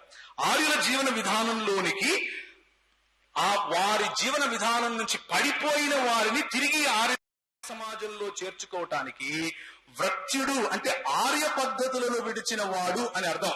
అలాంటి వృత్యులను తిరిగి ఆర్య సమాజంలో చేర్చడానికే వృత్యస్తోమం చేస్తారు. వృత్యస్తోమం చేయడం కారణంగా దాసులైన, దస్యులైన, నాగులైన అనార్యులని దాన్ని ఏమంటే మూకుమ్మడిగా, లేకపోతే సమాజాలుగా వారిని ఏం చేశారు, ఆర్యులలోనికి చేశారు. ఆర్యుల మతంలో బహుదైవారాధన ఉంది కాబట్టి మేము చెయ్యము అని అంటారు. అది కూడా ఒక అబద్ధమే. ఆర్యుల మతము నిజానికి బహుదైవారాధన కాదు. దీన్ని హేనోథియిజం అని అంటారు, పాలిథియిజం అని అన్నారు. పాలి అంటే మెనీ, థియిజం అంటే బహుదైవారాధన చేయటం. వీరు చేసేది హేనోథియిజం. హేనోథియిజం అని అంటే ఒక దేవుడు ఉంటాడు, ఆయనకు అసిస్టెంట్లుగా మిగిలిన దేవుడు ఉంటారు. ఇది వాళ్ళు చేసేటటువంటి, అంటే వేరే దేవుళ్ల పట్ల సహిష్ణుత. వారు వేరే దేవుళ్లను కూడా ఏం చేస్తారు, టాలరేట్ చేస్తారు, కానీ ఒక దేవుడే వీళ్ళందరికీ దేవుడు అని నమ్ముతారు. ఇది ఆర్యుల యొక్క ఆలోచన విధానం. ఈ ఆర్యుల యొక్క ఆలోచన విధానం ఋగ్వేదంలో ఇంద్రుడి కేంద్రమై ఉంటాడు. ఆ తర్వాత ఇంద్రుడిని ఆరాధించేవారు భరద్వాజుల నుంచి వచ్చిన శృంజయులు మరియు భరతులు, ఈ ఇద్దరు. ఇది ఒక కొంచెం హిస్టరీ లెసన్ గా ఉంటది, కానీ ఉపయోగపడుతుంది మీకు, వినండి బాగా. శృంజయులు, భరతులు, ఈ ఇద్దరు భరద్వాజుల నుంచి పుట్టిన వాళ్ళు. వీరినే ఆర్యుల తెగలుగా పిలిచారు. ఆ తరువాత యదు, తుర్వాస, దృహ్యు, పురు, ఈ నలుగురు వేరే తెగలు. ఈ నలుగురులో ముఖ్యంగా ఇద్దరిని, ఎవరిని, యదు మరియు తుర్వాస, ఈ ఇద్దరిని దాసులుగా పిలిచారు. మిగిలిన ముగ్గురిని దస్యులుగా పిలిచారు. ఎవరు, భరద్వాజుల నుంచి వచ్చినటువంటి శృంజయులు మరియు భరతులు కలిసి. ఆ భరతులు మరియు శృంజయులు, భరతులు మెల్లిమెల్లిగా శృంజయుల పైన అధికారం లేకపోతే వారిపైన ఆధిపత్యాన్ని సాధించి భరత ఖండంగా మారింది. భరతుడు పాలించాడు కాబట్టి భారతం అని అనుకుంటారు పొరపాటున. అలాగా భరతునికి ఆ పేరు ఎందుకు వచ్చింది అని అంటే, భరత అన్నది ఒక తెగ. భరద్వాజుని నుంచి వచ్చిన వాళ్ళలో శృంజయులు, భరతులు అన్నది. ఓకే. ఋగ్వేదం 6:22-10లో ఇంద్రుడు దాసులను ఆర్యులుగా మార్చడం చూస్తాం. ఋగ్వేదం 10:43-9లో దస్యులను ఆర్యత్వం పోగొట్టడం చూస్తాం. అనంటే మనకేమర్థమవుతుంది అనంటే, ఆర్యుల యొక్క జీవన విధానంలో దాసులు మరియు దస్యులు వారికి ఆర్యత్వము ఇచ్చే విధానము ఉంది, ఆర్యత్వము తొలగించే విధానము ఉంది. అర్థమవుతుందా నేనేం చెప్తున్నాను? ఈ వర్తస్తోమం చేయడం ద్వారా లేకపోతే యజ్ఞయాగాదులు చేయడం ద్వారా ఒక వ్యక్తిని ఆర్యునిగా మార్చొచ్చు. ఆర్యునిగా ఉన్నవాడిని నువ్వు ఆర్యుని కాదు పోరా అని కూడా అనొచ్చు. ఏది ఆధారం? ఋగ్వేదం. రైట్. మరిన్ని రుజువులు. ఋషుల మూలాలు ఒకసారి చూడండి. ఋషుల్లో చాలా రకాలుగా ఉంటారు. బ్రహ్మర్షి, రాజర్షి. బ్రహ్మర్షి అంటే బ్రాహ్మణుడైనటువంటి ఋషి, రాజర్షి అంటే క్షత్రియుడైనటువంటి ఋషి కదా. సో బ్రహ్మర్షులు మరియు ఆర్యర్షుల్లో మూలాల్లో ఆర్యుల కంటే కూడా మునుపున్నవారు క్రతులు మరియు పులహాలు. ఈ క్రతులు, పులహలు నిజానికి వాళ్ళను కూడా బ్రహ్మర్షిగానే పిలిచారు, అంటే బ్రాహ్మణుడైనటువంటి వాడు. కానీ పులహ బ్రహ్మర్షి అయినప్పటికీ ఆయన సంతానంలో ఎవరూ కూడా బ్రాహ్మణులుగా. ఎందుకు అనంటే ఆర్యత్వాన్ని పోగొట్టుకున్నారు కాబట్టి. ఇందులో ఉదాహరణకు అథర్వ, అంగీరా మొదలైన వాళ్ళు ఆర్యత్వం పోగొట్టుకోవటం, ఆర్యత్వం సంపాదించుకోవటం పురాతన కాలము నుండి జరుగుతూ వస్తున్నటువంటి మత మార్పిడుల తంతు అని చెప్తున్నాను మీకు. ఈ రోజు మన దగ్గరకు వచ్చే విశ్వ హిందూ పరిషత్ వాళ్ళు, లేకపోతే ఆర్ఎస్ఎస్ వాళ్ళు, లేదా బజరంగ్ దళ్ వాళ్ళు, నేను ఇదంతా పెట్టుకుని ఊరికే మాట్లాడట్లేదు, వాళ్ళతో కూడా మాట్లాడతాను, ఇవన్నీ టెన్షన్ ఏమి లేదు. రైట్. వచ్చి మనకేం చెప్తుంటారంటే, మీది మత మార్పిడి సంఘం, మీరు మత మార్పిడి చేస్తారు. భయ్యా అందరూ చేస్తారు. మేము చేసేది కాదు, మీరు చంపుతూ చేశారు అని చెప్పడం కోసం చెప్తున్నాను. ఇది పట్టుకొని వెళ్ళిపోయి వాళ్ళ మీద కనిపించినట్టు మీరు చంపారు, మీరు అని చెప్పడం కోసం కూడా కాదు. కేవలం చరిత్ర తెలుసుకుని అప్రోప్రియేట్ స్పందన, అవసరమైన చోట అవసరమైన విధంగా స్పందించడం కోసం, మానసిక పరిపక్వత కోసం మాత్రమే చెప్తున్నాను. సో ఇది మత మార్పిడి తర్వాత ఆర్యీకరణం కాదంటారా? ఋగ్వేదంలో కాబూల్ నుండి గంగా ప్రాంతం వరకు ఆర్య విస్తరణ జరిగింది. ఆ తరువాత ఉపనిషత్తుల సమయంలో నర్మదా నదికి పై భాగం అంతా కూడా పామీర్ ప్రాంతం వరకు, నర్మదా అంటే ఈ రోజు ఎక్కడ ఉంటుంది? మధ్యప్రదేశ్ నుంచి గుజరాత్ వరకు ప్రవహిస్తుంది. అన్ని నదులు ఇలా ప్రవహిస్తాయి, నర్మదా ఒక్కటే ఇలా ప్రవహిస్తుంది. ఆ నర్మదా ప్రవహించే ప్రాంతము పైనుంచి కాబూల్ వరకు కూడా, ఈ రోజు కాబూల్ ఎక్కడుంది? ఆఫ్ఘనిస్తాన్ లో ఉంది. అదంతా కూడా ఆర్యావర్తంగానే చెప్పారు. ఒకానొక సమయంలో ఎంతవరకు ఉండేది? కేవలము కాబూల్ నుండి గంగ వరకు మాత్రమే ఉండేది. గంగ నుండి ఇప్పుడు ఎక్కడికి వచ్చింది? నర్మదా వరకు వచ్చింది. అంటే ఊరికనే వచ్చేస్తుందా? ఎలా వస్తుంది? దండయాత్రలు చేస్తే వస్తుంది. మనకేమని చెప్తారు? మీరు క్రూసేడ్ అనే పదం పెట్టారు. క్రూసేడ్ అంటే అర్థం ఏంటి? క్రూసేడ్లు ఎప్పుడు జరిగాయి? అరబ్బులను ఊచకొత్తుకోవడానికి కాదా మీరు క్రూసేడ్లు చేసింది అంటూ ఏ పదాన్ని, అంటే మన వాళ్ళు కూడా నేర్చుకోవాలి. క్రూసేడ్ అని పేరు పెడితేనే సువార్త చెప్పాలని అవసరం లేదు కదా. సామాన్యంగా అన్న చెప్పినట్లు కాన్వర్జేషన్ అని చెప్పి కూడా మనం సువార్త చెప్పొచ్చు. క్రూసేడ్ అనగానే ప్రజల మనసులో వచ్చే ఆ విద్వేషపూరితమైన ఆలోచనలను ఎవరో తెల్లాయన పెట్టాడు బిల్లీ గ్రాహం, మేము పెడతాం అంటే ఎట్లా? మనం వీలైనంత వరకు మన దేశంలో అవసరమైన పదజాలాన్ని వాడుకోవటంలో తప్పులేదు, తప్పులేదు. మారడం మంచిది. చెప్దాం, దాని గురించి కూడా మాట్లాడదాం, దాని గురించి కూడా చేద్దాం. దేర్ఫోర్ దండయాత్ర అన్నటువంటి పదాలు, శిలువ దండయాత్ర, యేసు దండ, ఇలాంటి పదాలు పక్కన పెట్టేసి వీలైనంత వరకు సాధారణమైనటువంటి మాటలు, శాంతియాత్ర ఏదో బాగుంది చూడండి, రేపటి నుంచి అది చేయండి, అలాంటి మారే ప్రయత్నం చేయడం. కానీ చరిత్ర చూస్తే మనం దండయాత్రలు నిజానికి చేయలేదు. మనం పేరు పెట్టుకొని తిరుగుతున్నాం, బుద్ధి లేని వాళ్ళని నెత్తినేసుకుని మేము చేయలేదురా బాబు అని చరిత్ర చెప్తూ ఉంటే మనం నేను దండయాత్ర చేస్తాను అని వస్తాం. అరే మీరు దండయాత్ర చేయలేదురా బాబు, మీ సమాజానికి అది చేత కాదు అంటే కూడా వినం కదా. మేమే చేస్తాం, అవతలోడు చేసింటాడు కానీ నేను ఆవును, నేను ఎద్దును అని చెప్తాడు. అవతలోడు చేశాడు అన్నదానికి ఉదాహరణ ఇది. ఇంకా చూడండి, అంటే చేసినోడేమో దాచిపెట్టుకుంటున్నాడు, చేయనోడేమో నేనే చేశాను అని చెప్పుకుంటాడు. ఎంత బుద్ధి లేనితనం ఇది. భిన్న జాతులను కొలిచే భిన్న జంతువులను, ఇది ఇతిహాసాల నుంచి హైందవీకరణ దగ్గరికి వచ్చాం. ఇప్పుడు వేదాలు అయిపోయాయి, నర్మదా అయిపోయింది, ఇప్పుడు ఇతిహాసాల ప్రాంతంలో ఏం జరిగింది? భిన్న జాతులు కొలిచే భిన్న జంతువులను వారి దేవతా రవాణా సహకారులుగా చిత్రీకరించారు. ఉదాహరణకు చెప్పండి, ఈ రోజు ఒక పండుగ జరుగుతుంది. ఈ రోజు పండుగలో ఏ దైవాన్ని అయితే వాళ్ళు పూజిస్తున్నారో వాడు దైవం అనుకుని ఆయన దేని మీద కూర్చుంటాడు? ఎందుకు? శైవం ప్రబలటానికి ఈ ప్రాంతంలో ఉండేటటువంటి ముఖ్యంగా వన్యజాతుల్లో కొన్ని తెగలు ఎలుకను పూజిస్తాయి. ఎలుక పైన అధికారం చూపించడానికి ఆయన ఎలకెక్కుతాడు. ఇంకో కొన్ని జాతులు గద్దలను పూజిస్తాయి, ఈ పెద్ద దేవుడు గద్దెక్కుతాడు. అర్థమవుతుందా నేను చెప్పేది? మనము మనుషులను మతం మారుస్తారు, మన మీద ఏమేస్తున్నారు? బ్రాండ్ వేస్తున్నారు. వీళ్ళేం చేస్తారు? దేవుళ్ళనే మతం మారుస్తారు.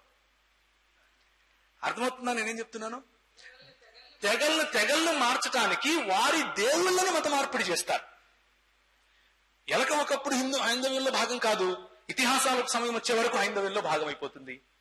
గరుడు ఒకప్పుడు హైందవ్యంలో భాగం కాదు, ఇతిహాసాలు వచ్చే వరకు గరుడు దేవుడైపోతాడు.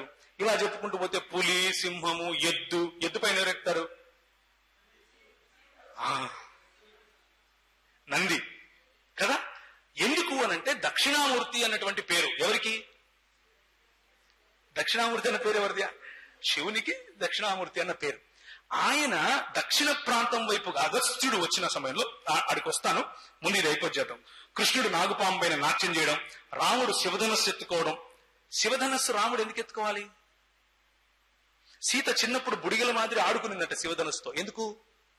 ఎందుకు అనంటే వైష్ణవము శైవము కంటే గొప్పది అని చెప్పడం కోసం. వైష్ణవము ఉత్తర భారతదేశం నుంచి అంటే వైదిక సంస్కృతులలో నుండి వైష్ణవాన్ని వారు కల్పించుకుని శైవమైనటువంటి దక్షిణ భారతదేశంలో ఉన్నటువంటి అప్పటికే దక్షిణామూర్తిగా ఉన్నటువంటి శైవం పైన లేదా శివుని పైన అధికారం చూపించడానికి వైష్ణవులు రాసుకున్నటువంటి గాథలివి. అలాగే ఇక్కడున్నటువంటి తెగలలో కొంతమందికి, ఇప్పుడు ఉదాహరణకు ఇప్పుడు మన ప్రాంతం మారేడుమిల్లి ఉంది, మారేడుమిల్లి నుంచి కొంచెం పైకి వెళ్తే చింతూరు, చట్టి, డొంకరాయి దాటితే సీలేరు, దాన్ని ఏమంటారు, అది దాటిన తర్వాత వచ్చేటువంటి ప్రాంతాలు వాళ్ళ మన సహోదరులే వాళ్ళందరూ. వాళ్లకు మూతులు కొంచెం ఎలా ఉంటాయి, కొంచెం ఉబ్బినట్లుగా ఉంటాయి. వన్య ప్రజలు కాబట్టి కొంచెం మూతులు ఉబ్బినట్లుగా ఉంటాయి. కాబట్టి వాళ్ళని ఏం చేశారు, ఎవరికి దాసులను చేశారు, రాముడికి దాసులు చేశారు. వాళ్ళకి పేరేమని పెట్టారు, వానరులు అని పెట్టారు. ఇదంతా కూడా ఒక పథకం ప్రకారం ఒక ఇతిహాస రూపములో చెప్పబడినటువంటి ఆర్యీకరణ అనే ఒక స్టోరీ, హైందవీకరణ అనేటటువంటి ఒక స్టోరీ. ఇది నేను కొత్తగా చెప్పేదేం కాదు, ఇది అందరికీ తెలిసిందే, రైట్? సో ప్రాంతీయ పురాణాల పేరట ప్రాంతీయ దేవతలను, దేవుళ్లను హిందుత్వంలోనికి కలపటం. ఉదాహరణకు మన తెలంగాణలో ఎల్లమ్మ, మల్లమ్మ, పోచమ్మ వీళ్ళందరూ ఏ పురాణంలో కనపడరు, ఏ వేదంలో కనపడరు, ఏ ఇతిహాసంలో కనపడరు. కానీ వాళ్ళందరికీ బొట్లు ఉంటాయి, నిమ్మకాయలు కొట్టేసి టెంకాయలు కొట్టేసి నానా హంగామా. ఎందుకు? వాళ్ళు వదిలేస్తే హైందవ్యంలో భాగం కారు కదా, వాళ్ళు పట్టుకుంటే హైందవ్యంలో భాగం అవుతారు. ఇది మత మార్పిడి అంటే, ఇది సామూహిక మత మార్పిడి అంటే. తెగలు, ఊర్లు, దేశాలు మార్చడం అంటే ఇది. క్రైస్తవులు ఎప్పుడేం చేశారా? ఈ మధ్య కొందరు చేస్తున్నారులే. ఈ మధ్య ఒక ఆయన పుస్తకం రాస్తూ అంటాడు, ఇది ఆఫ్ ద రికార్డ్, కేవలం నా వ్యక్తిగత అభిప్రాయం. ఒక ఆయన పుస్తకం రాస్తూ అంటాడు, శివుడున్నాడు, శివుడు అర్ధనారీశ్వరుడు, మా యేసు ప్రభు కూడా అంతే. ఆయన పైన ఒక గంగ వస్తుంది, అది ఎవరో కాదు, పరిశుద్ధాత్ముడే. అమ్మో, మనం చాలా ఆలోచించాలి. ఇది ఆర్యుల పద్ధతి, మన మీద పులుముకునేటటువంటి పద్ధతి వద్దు. మనము బైబిల్ చెప్పుకుందాం. ఏమంటారు? బైబిల్ సరిపోదా మనకు? దేవునికి స్తోత్రం కలుగును గాక. Intolerance towards Buddhist. ఆ రోజుల్లో నేను మీకు ఇంతకు ముందు చూపించినటువంటి హిస్టరీ కనుక మళ్ళా ఒకసారి చూస్తే, బుద్ధుని మరణం 486లో జరిగింది కదా, అంటే 5వ శతాబ్దం. ఆ తర్వాత మెల్లిమెల్లిగా బౌద్ధం ఈ ప్రాంతం అంతటిలో కూడా విస్తరించింది. బౌద్ధం ఎంతగా విస్తరించింది అని అంటే, ఉన్నటువంటి ఆర్య సమాజంలో ఎక్కువ భాగం వీళ్ళు బౌద్ధాన్ని స్వీకరించారు. ఎందుకు అని అంటే, ఆర్యులు ఏదైనా తట్టుకుంటారు కానీ నిమ్నత్వాన్ని తట్టుకోలేరు. అనంటే డిఫెన్స్ లో పడటం వాళ్ళకి ఇష్టం ఉండదు, ఎప్పుడూ అఫెన్స్ లోనే ఉండాలి, నేను పై చేయగానే ఉండాలి అన్నటువంటి ఆలోచన. అదే ఋగ్వేదంలో కనిపిస్తా ఉంటుంది. ఋగ్వేదంలో రుక్కులు ఎలా ఉంటాయంటే, ఓ ఇంద్ర, నా దగ్గర తాగడానికి లేదు, వాడి దగ్గర ఉంది, వాడిని చంపిన తాగడానికి, ఇదొక రుక్కు. ఓ ఇంద్ర, నా దగ్గర జంతువులు లేవు, వాడి దగ్గర ఉన్నాయి, వాడిని చంపి జంతువులి, ఇదొక రుక్కు. బేసిక్ గా అక్యుములేషన్ అండ్ అథారిటీ, ఈ రెండు ఆర్యులకు ఉన్నటువంటి ఒకనొక ఆలోచన. యదాహిచోరహ సతతాహి బుద్ధ అని అన్నాడు. అంటే ఎలాంటి ఒక దొంగ ఎలాంటివాడో బుద్ధుడు కూడా అలాంటి వాడే అని చెప్పి మొదలు పెట్టారు. ఎక్కడ ఇది? శ్రీమద్ రామాయణము అయోధ్యకాండం 2వ భాగం. అంటే ఈ రామాయణం ఎప్పుడు రాసి ఉండాలి? తర్వాతే రాసి ఉండాలి కదా. లక్షల సంవత్సరాల నుంచి ఉందండి అంటారు. ఎందుకు మరి? బౌద్ధుడు ఎప్పుడు వచ్చాడు? బుద్ధుడు ఎప్పుడు వచ్చారు సార్? మళ్ళా చెప్పమంటారా కదా? 5వ శతాబ్దం, క్రీస్తు పూర్వం 5వ శతాబ్దంలో. కనీసం క్రీస్తు పూర్వం 5వ శతాబ్దం తర్వాతే రావాలి కదా రామాయణం. కానీ అబద్ధం చెప్తారు. ఏమని? మేము వేల కోట్ల లక్షల సంవత్సరాల నుంచి. అంతా drama. Therefore intolerance towards Buddhism. నేను ఒకదాని తర్వాత ఒకటి కనుక వెళితే చాలా సమయం అవుతుంది కాబట్టి సింపుల్ గా చెప్తా. కేఏ నీలకంఠన్ గారు అని ఒక ఆయన ఉన్నారు, మంచి హిస్టోరియన్. ఆయన చాలా అందరికి తెలిసినవాడు. మజుందార్ గారు ఎంత పాపులరో హిస్టరీలో, నీలకంఠన్ గారు కూడా అంతే popular, south Indian. Neelakanta Sastri ప్రకారం దక్షిణ మరియు తూర్పు భారతదేశాన్ని హైందవీకరణ చేసే దిశగా అగస్త్యుడు చేసిన 3 ముఖ్యమైన పనులు. అగస్త్యుడు అనే వ్యక్తి రామాయణంలోనూ భారతంలోనూ రెండిట్లో కనిపిస్తాడు. అగస్త్య మహాముని అని పిలిచారు. రెండిట్లోనూ కనిపిస్తాడు. ఈ అగస్త్య మహాముని చేసినటువంటి అతి ప్రధానమైనటువంటి పనుల్లో 3 అంటే ఆర్యీకరణ, హైందవీకరణ చేయడానికి ఉపయోగించినటువంటి 3 పద్ధతులు. 3 సూచనప్రాయంగా చెప్పినటువంటి మాటలు. మొదటిది, అగస్త్యుడు వింధ్యంపై జయం చేయటం, అంటే డక్కన్ ప్రాంతాన్ని మొట్టమొదటిగా జయించటం. వింధ్య సాత్పుర పర్వతాలు ఎక్కడ ఉంటాయి? డక్కన్ ప్రాంతంలో ఉంటాయి. డక్కన్ ప్రాంతం అంటే ఇప్పుడున్నటువంటి తెలంగాణ, దానిపైన ఆదిలాబాద్, దానిపైన గోరాడోంగరి వరకు డక్కన్ ప్రాంతమే. ఇప్పుడున్నటువంటి సతారా, పూనా మరియు నాసిక్ ప్రాంతాల వరకు కూడా డెక్కన్ ప్రాంతమే ఒకానొక సమయంలో. దాన్ని ఒక తరువాత ది స్టేట్ ఆఫ్ హైదరాబాద్ అని కూడా పిలిచారు. గుల్బర్గా ప్రాంతం, అక్కడి వరకు మొట్టమొదటిసారిగా అగస్త్యుడి యొక్క రాక కారణంగా హైందవీకరణ చెందటం. తర్వాత బ్రాహ్మణ ద్వేషులైన వాతాపి మరియు ఇలువల రాక్షసులను నాశనం చేయడం. దక్షిణ దేశంలో హిందూ ప్రవేశాన్ని, బ్రాహ్మణ ఆధిపత్యాన్ని సూచిస్తుంది. 2 రాజులు ఉండేవారు. మొదటివాడు వాతాపి, రెండోవాడు ఇలువల. వీరిద్దరిని అగస్త్యుడే చంపినట్లుగా చెబుతారు. అంటే దక్షిణ ప్రాంతంలో ఉన్నటువంటి రాజులను చంపి మొట్టమొదటిసారిగా హైందవీకరణకు పూనుకోవడం. తర్వాత అగస్త్యుడు సముద్రాన్ని తాగివేశాడు అన్నటువంటి ఆలోచన కూడా ఉంది. సముద్రాన్ని తాకడం లేకపోతే సముద్రాన్ని తాగటం అంటే ఏంటనంటే కంప్లీట్ సౌత్, ఈ ఇలా త్రిభుజాకారంలో చుట్టూ సముద్రం ఉన్నటువంటి భూభాగాన్ని కూడా వశపరచుకోవడం. ఇది అగస్త్యుడు చేసినటువంటి పని. తర్వాత కౌండిన్యుడు కూడా ఉన్నాడు.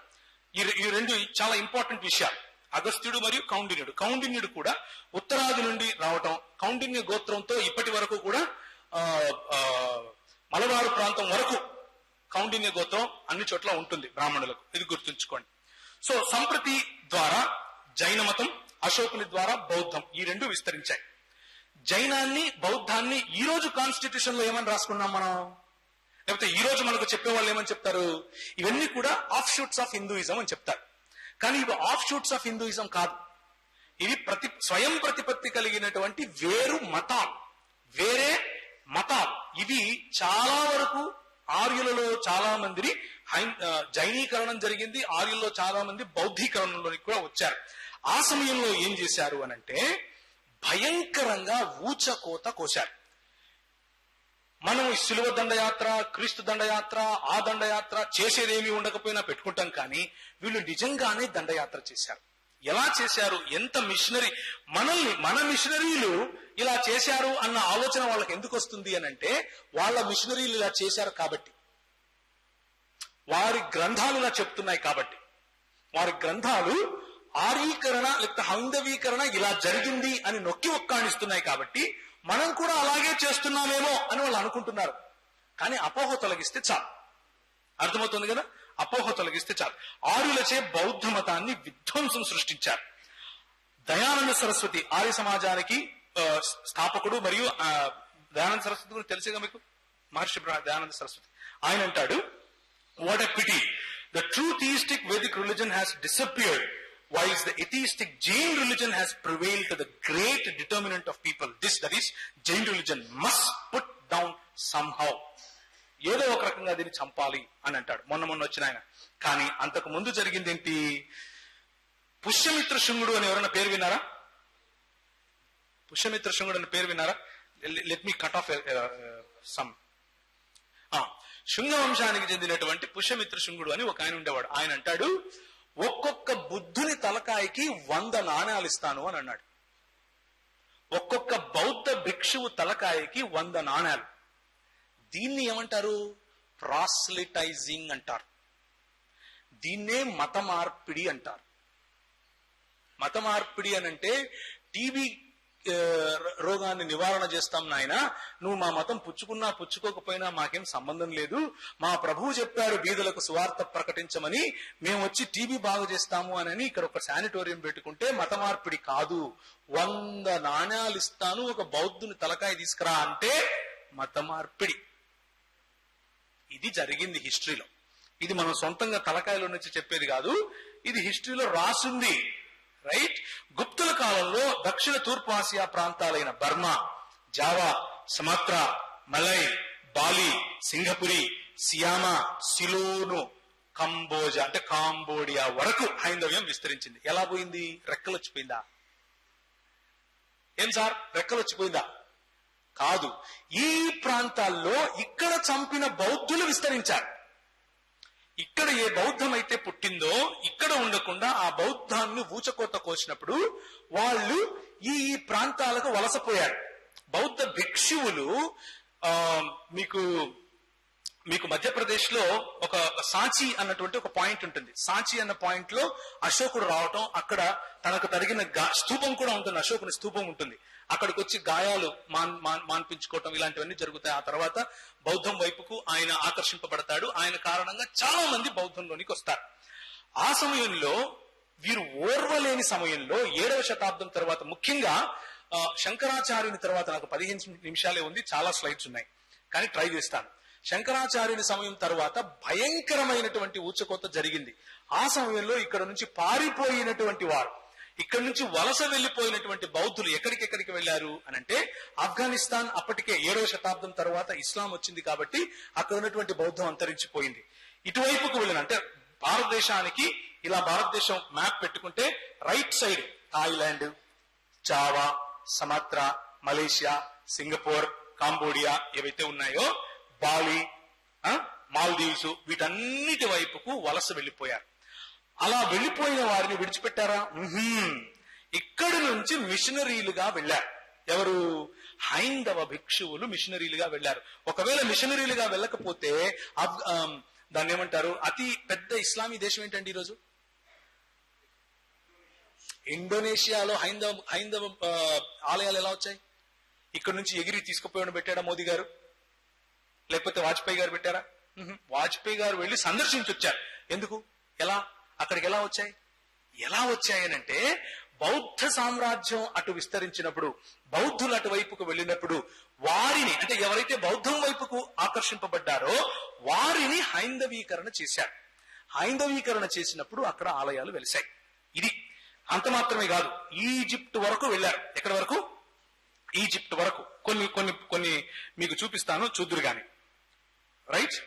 సో హెలెనిస్ట్ మతాలు అని కొన్ని ఉంటాయి. అంటే బైబిల్ పాత నిబంధనలో ఉన్నటువంటి కొన్ని, తర్వాత హమూన్ అంటే అక్కడ ఉన్నటువంటి దేవునికి సంబంధించినటువంటి కొన్ని, గ్రీకుల దేవతలకు సంబంధించిన కొన్ని అంశాలను తీసుకుని హెలెనిస్ట్ సంఘాలుగా కొంతమంది అయ్యారు. కానీ హైందవ ఆర్యావర్తంలో మాత్రమే హైందవం ఎక్కడుండాలి? ఇంతకుముందు నేను ఎక్కడ చూపించాను మీకు? ఆర్యావర్తంలో ఉండాలి. ఎందుకు? వాళ్ళే రాసుకున్నారు. ఏమని? మేము మా హద్దులు ఇవి అని రాసుకున్నారు. కానీ ఇక్కడ నుండి వాళ్ళు ఎక్కడికి వెళ్ళిపోయారు? ఐగుప్తు దేశం వరకు వెళ్లారు. ఎలా సాధ్యమైందంటే సాంస్కృతిక మిశ్రణ జరిగింది. నాయకులు వివాహాలు చేసుకున్నారు. ఎవరితో? గైర్ ఆర్యులతో, అంటే ఆర్యులు కాని వారితో. దత్తత కార్యక్రమాలు జరిగాయి. యుద్ధము ద్వారా జయించారు. ఈ 4 పద్ధతుల ద్వారా సామూహిక మత మార్పిడులు చేశారు. ఆ సామూహిక మత మార్పిడులు చేసుకోవడం ద్వారా మహాభారతంలో మ్లేచ్ఛులను, ఇతర దేశాల వారిని ఆర్య సమాజంలోనికి ఆహ్వానించారు. పతంజలి గురించి అవగాహన ఉందా? పతంజలి కూడా యవనులు, అంటే గ్రీకులు మరియు శకులు మైల పడకుండా ఆర్యుల భోజనం తినవచ్చు, యజ్ఞయాగాదులు చేయవచ్చు అని చెప్పి వారిని కూడా ఎక్కడికి తీసుకున్నారు? ఆర్య సమాజంలోనికి మిళితం చేశారు. ఇప్పుడు హైజాక్ చేసిన దేవతల గురించి చెప్తాను. ఎక్కడి నుంచి? ఐగుప్తు ప్రాంతం నుంచి వచ్చినటువంటి దేవతలు. అమూన్ అనే దేవతను ఇక్కడ ఉన్నటువంటి జగన్నాథుడిగా చూపించారు. ముట్ అనేటటువంటి దేవతను సుభద్రగా చూపించారు. ఖోన్సు అనే దేవతను బలరామునిగా ఆ బొమ్మలు చూడండి, 2 ఒకటే ఉంటాయి. చేతిలో ఏదైతే ఉందో అదే ఆయన చేతిలో కూడా ఉంటది. ఓకే, కాకపోతే ఈ ఆర్యుల పద్ధతిలో బొమ్మలు గీశారు, వాళ్ళు వాళ్ళ పద్ధతిలో బొమ్మలు గీశారు, అంతే తేడా. రథయాత్రలు అక్కడ జరిగేవి, అవే రథయాత్రలు ఇక్కడ జరిగాయి. అంతకుముందు లేవు. ఆర్యుల ఋగ్వేదం, సామ, యజుర్వేదాలలో కనిపించవు, వెంటనే ఇతిహాసాలలో కనిపిస్తాయి. కారణం ఏంటి అని నేను అడుగుతున్నాను. ఎందుకు అని అంటే ఇదిగో ఇది కారణం, మిశ్రమం చెందటం. లార్డ్ జగన్నాథ కృష్ణుడిగా చూపించారు. ఈ ముగ్గురు చూశారా ఇక్కడ? ఈ ముగ్గురు, నా కర్సర్ కదులుతోందా, కనిపిస్తుందా మీకు? ఈయన జగన్నాథుడు, ఈయన బలదేవుడు, ఈమె సుభద్ర. ఈ ముగ్గురు కూడా అదే. ఇదే పూరి జగన్నాథులో జరిగేది. రైట్? అలా చూసుకుంటూ పోతే ఈయన ఆటం అనేటటువంటి దేవుడు, ఆయననే శివునిగా చేశాడు. అక్కడ ఎద్దుంటుంది, ఇక్కడ ఎద్దుంటుంది, అక్కడ శూలం ఉంటుంది, ఇక్కడ శూలం ఉంటుంది. రైట్? అలాగే ఇక్కడ నాగుంటుంది, అక్కడ నాగుంటుంది. ఆటం చూడండి, ఆటంకు కూడా పైన నాగుపాము ఉంది, ఇక్కడ నాగుపాము ఉంది. ఎక్కడి నుంచి వచ్చింది ఇది? ఎక్కడి నుంచి తీసుకొచ్చారు? రైట్? ఇక్కడ ఈయన పద్మంలో నుంచే, ఇక్కడ కింద పద్మం కనిపిస్తుందా? బ్రహ్మదేవుడు ఈయన పద్మంలో నుంచి బయటకు వచ్చాడు, ఈయన పద్మంలో నుంచి బయటకు వచ్చాడు. ఈయన సృష్టికర్తే, ఈయన సృష్టికర్తే. ఈ రెండిట్లో కూడా ఈయన పద్మంలో నుంచి వచ్చిన వాడే, ఈయన పద్మం మీద కూర్చున్నవాడే. ఎక్కడి నుంచి వచ్చింది? ఈమె హారప పట్టుకునింది, ఈమె వీణ పట్టుకునింది. శేషాత్ మరియు సరస్వతి. అక్కడ సూర్య నమస్కారాలు, ఇక్కడ సూర్య నమస్కారాలు. అంటే వారి మూల గ్రంథాలలో లేని ఇప్పుడు ఎలా వచ్చాయి? ఈ అర్ధనారీశ్వరుని తత్వం చూడండి. దీన్ని వజ్రవేర్ అని పిలుస్తారు. దీన్నే అర్ధనారీశ్వర అని మన వాళ్ళు పిలిచారు. రైట్. గరుడును అక్కడ గరుడుడే, ఇక్కడ గరుడుడే. ఇక్కడ నాగుపాముల పైన పడుకుంటాం. ఇదిగో ఇక్కడ త్రిమూర్తులు, ఇక్కడ త్రిమూర్తులు. ఎక్కడి నుంచి వచ్చారు? అను, ఎన్కి అండ్ ఎనిలి. అక్కడ గొర్రె తలకాయ ఉన్న ఆయన దక్షుడు, ఆయన్ని హనుం అని పిలిచారు. రైట్. ఇలా మత్స్యదేవుడు, తర్వాత నరసింహుడు, తర్వాత ఆంజనేయుడు, తర్వాత పాముల ఆరాధన, ఇలా చాలా విషయాలు మిశ్రిత సమాజంగా అక్కడి నుంచి. అంటే ఎప్పుడు అలెగ్జాండర్ వచ్చిన తరువాత అక్కడ సంస్కృతి, ఇక్కడ సంస్కృతి మిళితం అయిపోయింది. వీళ్ళు వారి దేవతలను కూడా మత మార్పిడి చేశారు. చేసి ఇక్కడ కొత్త మతాన్ని స్థాపించి ఇదే పాత మతం అని చెప్తున్నారు. ఆ ప్రాంతాల నుంచి వలస వచ్చిన భావజాలం ఎవరిది? మనదా వాళ్ళదా? మీరు మొన్న వచ్చారు 400 సంవత్సరాలు 500 సంవత్సరాలు కాదు. ఇంతవరకు ఆంటీ చెప్పినట్లుగా బొంబాయి ప్రాంతము, తీర ప్రాంతాలు, ముఖ్యంగా కచ్ ప్రాంతము, గుజరాత్ ప్రాంతము, అంటే ఇప్పుడున్నటువంటి కరాచీ ప్రాంతము, ఆ తర్వాత తక్సిలా ప్రాంతము, ఆ తర్వాత కింద ఉన్నటువంటి మలబార్ ప్రాంతము, ఈ ప్రాంతాలన్నింటిలో కూడా ఏకేశ్వరవాదం చెప్పేటటువంటి యూదులు నివసించేవారు. వారి దగ్గరికి సొలొమోను సమయం నుంచే మనకు వర్తక వ్యాపార సంబంధాలు ఉన్నాయి. అక్కడ సెటిల్ అయినటువంటి ఏకేశ్వరవాదం నమ్మిన వారిని, లేకపోతే యూదులను వెతుక్కుంటూనే తోమా వచ్చాడు. ఆయన రావటం, తక్షిలాలో ఉండటం, గొండోపార్తేస్ అనే రాజు ప్రభువుని నమ్ముకోవటం, ఆయన నాణ్యాలు ఈ రోజుకు కూడా మనకు అందుబాటులో ఉన్నాయి. ఇదంతా చరిత్ర. మనం బయట నుంచి వచ్చిన వాళ్ళం కాదు. మనం ఆలోచన పద్ధతి బయట నుంచి వచ్చింది కాదు. కొన్ని వేల సంవత్సరాల నుంచి ఇక్కడ ఉంది. మనుస్మృతి 2:17 నుంచి 20 వరకు చదివితే బ్రాహ్మణ మతం ప్రపంచమంతా వ్యాపించాలి అని చెబుతోంది. ఇది మనం రాసుకున్నామా? బ్రాహ్మణ మతం ప్రపంచమంతా వ్యాపించాలి అంటే ఎలా వ్యాపిస్తుంది? మిషనరీ పనిగా చేస్తేనే, లేకపోతే మత మార్పిడి చేస్తేనే వ్యాపిస్తుంది. సో ఆర్యావర్తానికి బయట ఉన్న వారిని బ్రాహ్మణులు ఎలా చూస్తారు, లేకపోతే ఎలా ఆర్యులుగా చేస్తారు అని అంటే అది వేదంలో ఉన్నటువంటి డెఫినేషన్స్, లేకపోతే వాళ్ళని ఎలా చేయాలి, ఏ యజ్ఞాలు చేయాలి, ఏ యాగాలు చేయాలి, ఎంత ధనం తీసుకోవాలి, ఏ ధనం తీసుకుంటే ఏ విధంగా వీళ్ళను మనం చేయొచ్చు అన్నటువంటి డీటెయిల్డ్ డిస్క్రిప్షన్. సావిత్రి అంటే ఏంటి, క్షత్రులను ఏ విధంగా చేయాలి, వైశ్యులను ఏ విధంగా చేయాలి, శూద్రులను ఏ విధంగా బయట పెట్టాలి, ఇదంతా కూడా స్పష్టంగా అందులో రాయబడి ఉంది. అవి రాయబడి ఉన్నాయి అని అంటే అర్థం ఏంటి? ఉదాహరణకు సంఘంలో ఇప్పుడు లూథరన్ సంఘంలో ఒక పద్ధతి వివాహ పద్ధతి, లేకపోతే వివాహ కార్యాన్ని జరిగించేందుకు వివాహ క్రమం అని పాస్టర్ గారు నిలబడ్డారనుకోండి, అంటే ఏం జరుగుతాయని అర్థం? వివాహ క్రమం అనే పుస్తకం ఉందంటే సంఘంలో ఏం జరుగుతాయని? వివాహాలు జరుగుతాయని. అంతేనా కాదా? మరి ఈ పద్ధతులన్నీ ఉన్నాయి అని అంటే ఏం జరుగుతాయని అర్థం?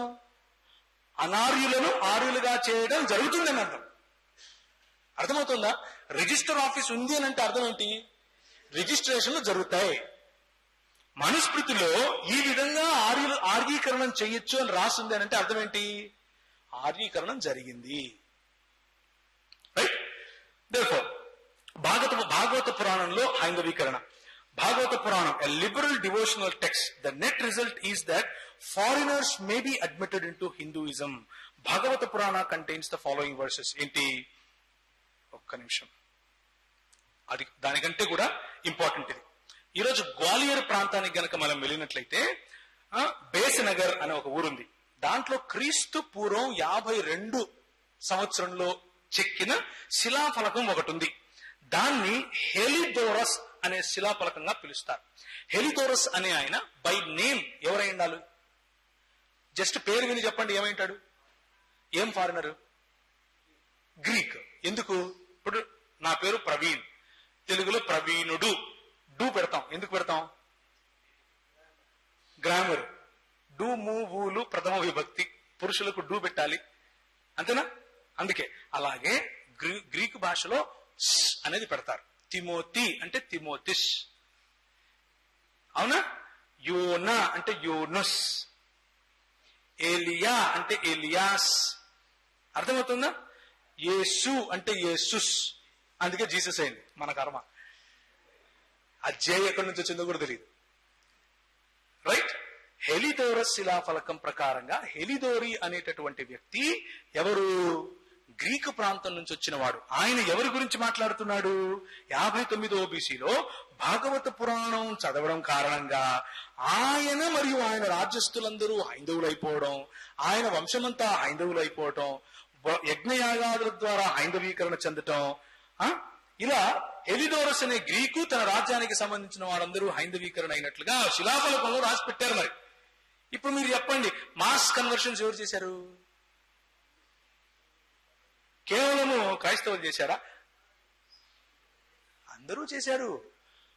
ఇస్లాము చేసింది, హైందవ్యము చేసింది, క్రైస్తవ్యము చేసింది, జైనం చేసింది, బౌద్ధం చేసింది. మతం అంటేనే నా అభిప్రాయాన్ని లేకపోతే నేను సత్యమని నమ్మేదాన్ని అవతలి వాడికి చెబితే అవతలి వాడు నమ్మితే స్వచ్ఛందంగా ఆ అభిప్రాయంలోనికి రావచ్చు. కానీ ఇది క్రైస్తవ నిర్వచనం అని చెప్పాలి. కానీ హైందవ నిర్వచనం ఏమిటి అని అంటే, నేను చెప్పేది నమ్మకపోతే సంపైనా తీసుకొచ్చుకుంటాను, తన్నైనా తీసుకొచ్చుకుంటాను, సామదాన భేద దండోపాయాలు ప్రయోగిస్తాను, ఏది రాకపోతే నువ్వు నావాడివే అని చెప్తాను. ఎందుకు అలా చెప్తున్నాను చూడండి. ఇంతవరకు ఏం చెప్పాను? బౌద్ధం గురించి మాట్లాడినప్పుడు బౌద్ధులను ఇక్కడ నుంచి తరిమేశారు అని చెప్పాను కదా. కానీ శంకరాచార్యుడు ఏమని రాశాడు అని అంటే, బుద్ధుల సంఘాల్లో భిక్షువులను, పద్ధతులను, సన్యాసి మఠ క్రమాన్ని, వివిధ మఠాలను స్థాపిస్తూ వారి పద్ధతులనే తీసుకుని ఇక్కడ పెట్టి శృంగేరి శంకర మఠము, తర్వాత ద్వారక, బద్రీనాథ్, పూరి, కంచి మొదలైన ఈ మఠాలన్నింటిలో కూడా బౌద్ధ పద్ధతులను పెట్టాడు. ఎందుకు అనంటే అది ఇది ఒకటైన వస్తారని. ఈ మధ్య మనోళ్ళు రాసుకుంటారుగా పుస్తకాలు, ఆ టైపు. ఇది శంకరాచార్యుని పద్ధతి. ఏం చేశాడంటే, మొదట ఆయన రాసినటువంటి శంకర దిగ్విజయ అనేటటువంటి ఒక పుస్తకం. శంకర దిగ్విజయ అనే పుస్తకం సమయం దొరికితే ఎప్పుడైనా తీసుకోండి. ఆయన చేసిన డిబేట్స్ ఉంటాయి అందులో. శంకర దిగ్విజయ అనే పుస్తకంలో ఆయన అవతారాల గురించి మాట్లాడుతూ బుద్ధుడు ఇంకెవరో కాదు, విష్ణువు యొక్క అవతారం అని చెప్తాడు. ఏమని చెప్తాడు? బుద్ధుడు ఇంకెవరో కాదు. మొన్నటిదాకా ఏం చేసిరి? నువ్వు వేరే వాడివి, నువ్వు మ్లేచ్ఛుడివి, నువ్వు ఫలానుడివి, నువ్వు దాసుడివి, నువ్వు దస్సుడివి, నువ్వు ఆడినివి కాదు అని చంపి తరిమేస్తిరి. వీళ్ళు వినకపోతే ఇప్పుడు ఏం చేస్తున్నారు? బుద్ధుడు మావాడే అని పాటలు రాస్తారు. ఇది మత మార్పిడి. ఇది శంకరాచార్యుడు చేసినటువంటి మిషనరీ కార్యక్రమాలు. ఎక్స్టెన్సివ్ గా ట్రావెల్ చేశాడు. ఆయన నిజానికి గోదావరి పరివాహక ప్రాంతానికి చెందినవాడు అని హిస్టరీ చెప్తోంది. ఆయన ఇక్కడ నుంచి మొదట దక్షిణం వైపుకు, అంటే ఇప్పుడున్నటువంటి కేరళ మలబార్ ప్రాంతం వైపు నుంచి, ఆ తర్వాత ఉత్తరం వైపుకు అంటే హిమాలయాల వరకు కూడా ఆయన నడవటం, మఠాలను స్థాపించటం, ఎక్కువగా తన అద్వైతం అన్నటువంటి ఫిలాసఫీని తీసుకొని రావటం, మత మార్పిడులు చేశాడు. ఇప్పుడు ఈయన మత మార్పిడులు చేస్తే, ఈయన మిషనరీ అయితే మరి క్రైస్తవులు చేసేది ఏమయ్యో ఉండాలి అన్నది కూడా ఆలోచించాలి. చాలా వరకు మనం మిస్ కొడదాం. ఇప్పుడు ఇది నేను మీకు ఎలాగో ఇస్తాను కాబట్టి చదువుకోవచ్చు. రైట్. ఈ మధ్య కొంతమంది అంటూ ఉంటారు, మీరు బడులు పెడతారు కానీ బడులు పెట్టి ఏం చేస్తారు? ఆంటీ చెప్పింది, పిల్లల్ని పంపుతారు బడికి, బడిలో కూడా మతం చెప్తారు. ఇది మనం ఎక్కడి నుంచి నేర్చుకున్నామంటే వీళ్ళ దగ్గరే నేర్చుకున్నామని చెప్పండి. 1658 నుంచి 1707 వరకు చైతన్య అనే ఆయన ఏం చేశాడు అని అంటే, ఉత్తర భారతదేశంలో ముఘలులు ఇస్లామిసైజింగ్ చేస్తూ ఉంటే ముఘలుల పిల్లలను వాళ్ళ ఇంట్లో దాయులను ప్రవేశపెట్టి మరీ మతం మార్చాడు. తరువాత ఆలయానికి ఎవరైతే ఆలయం వైపు నుంచి వెళుతూ ఉంటారో, ఇక్కడ ఒక బడి ఉందిరా నాయన, ఆలయంలో మేము బడి చెప్తాము అందరు రండి అని అంటే వచ్చిన వాళ్ళందరినీ మతం మార్చాడు.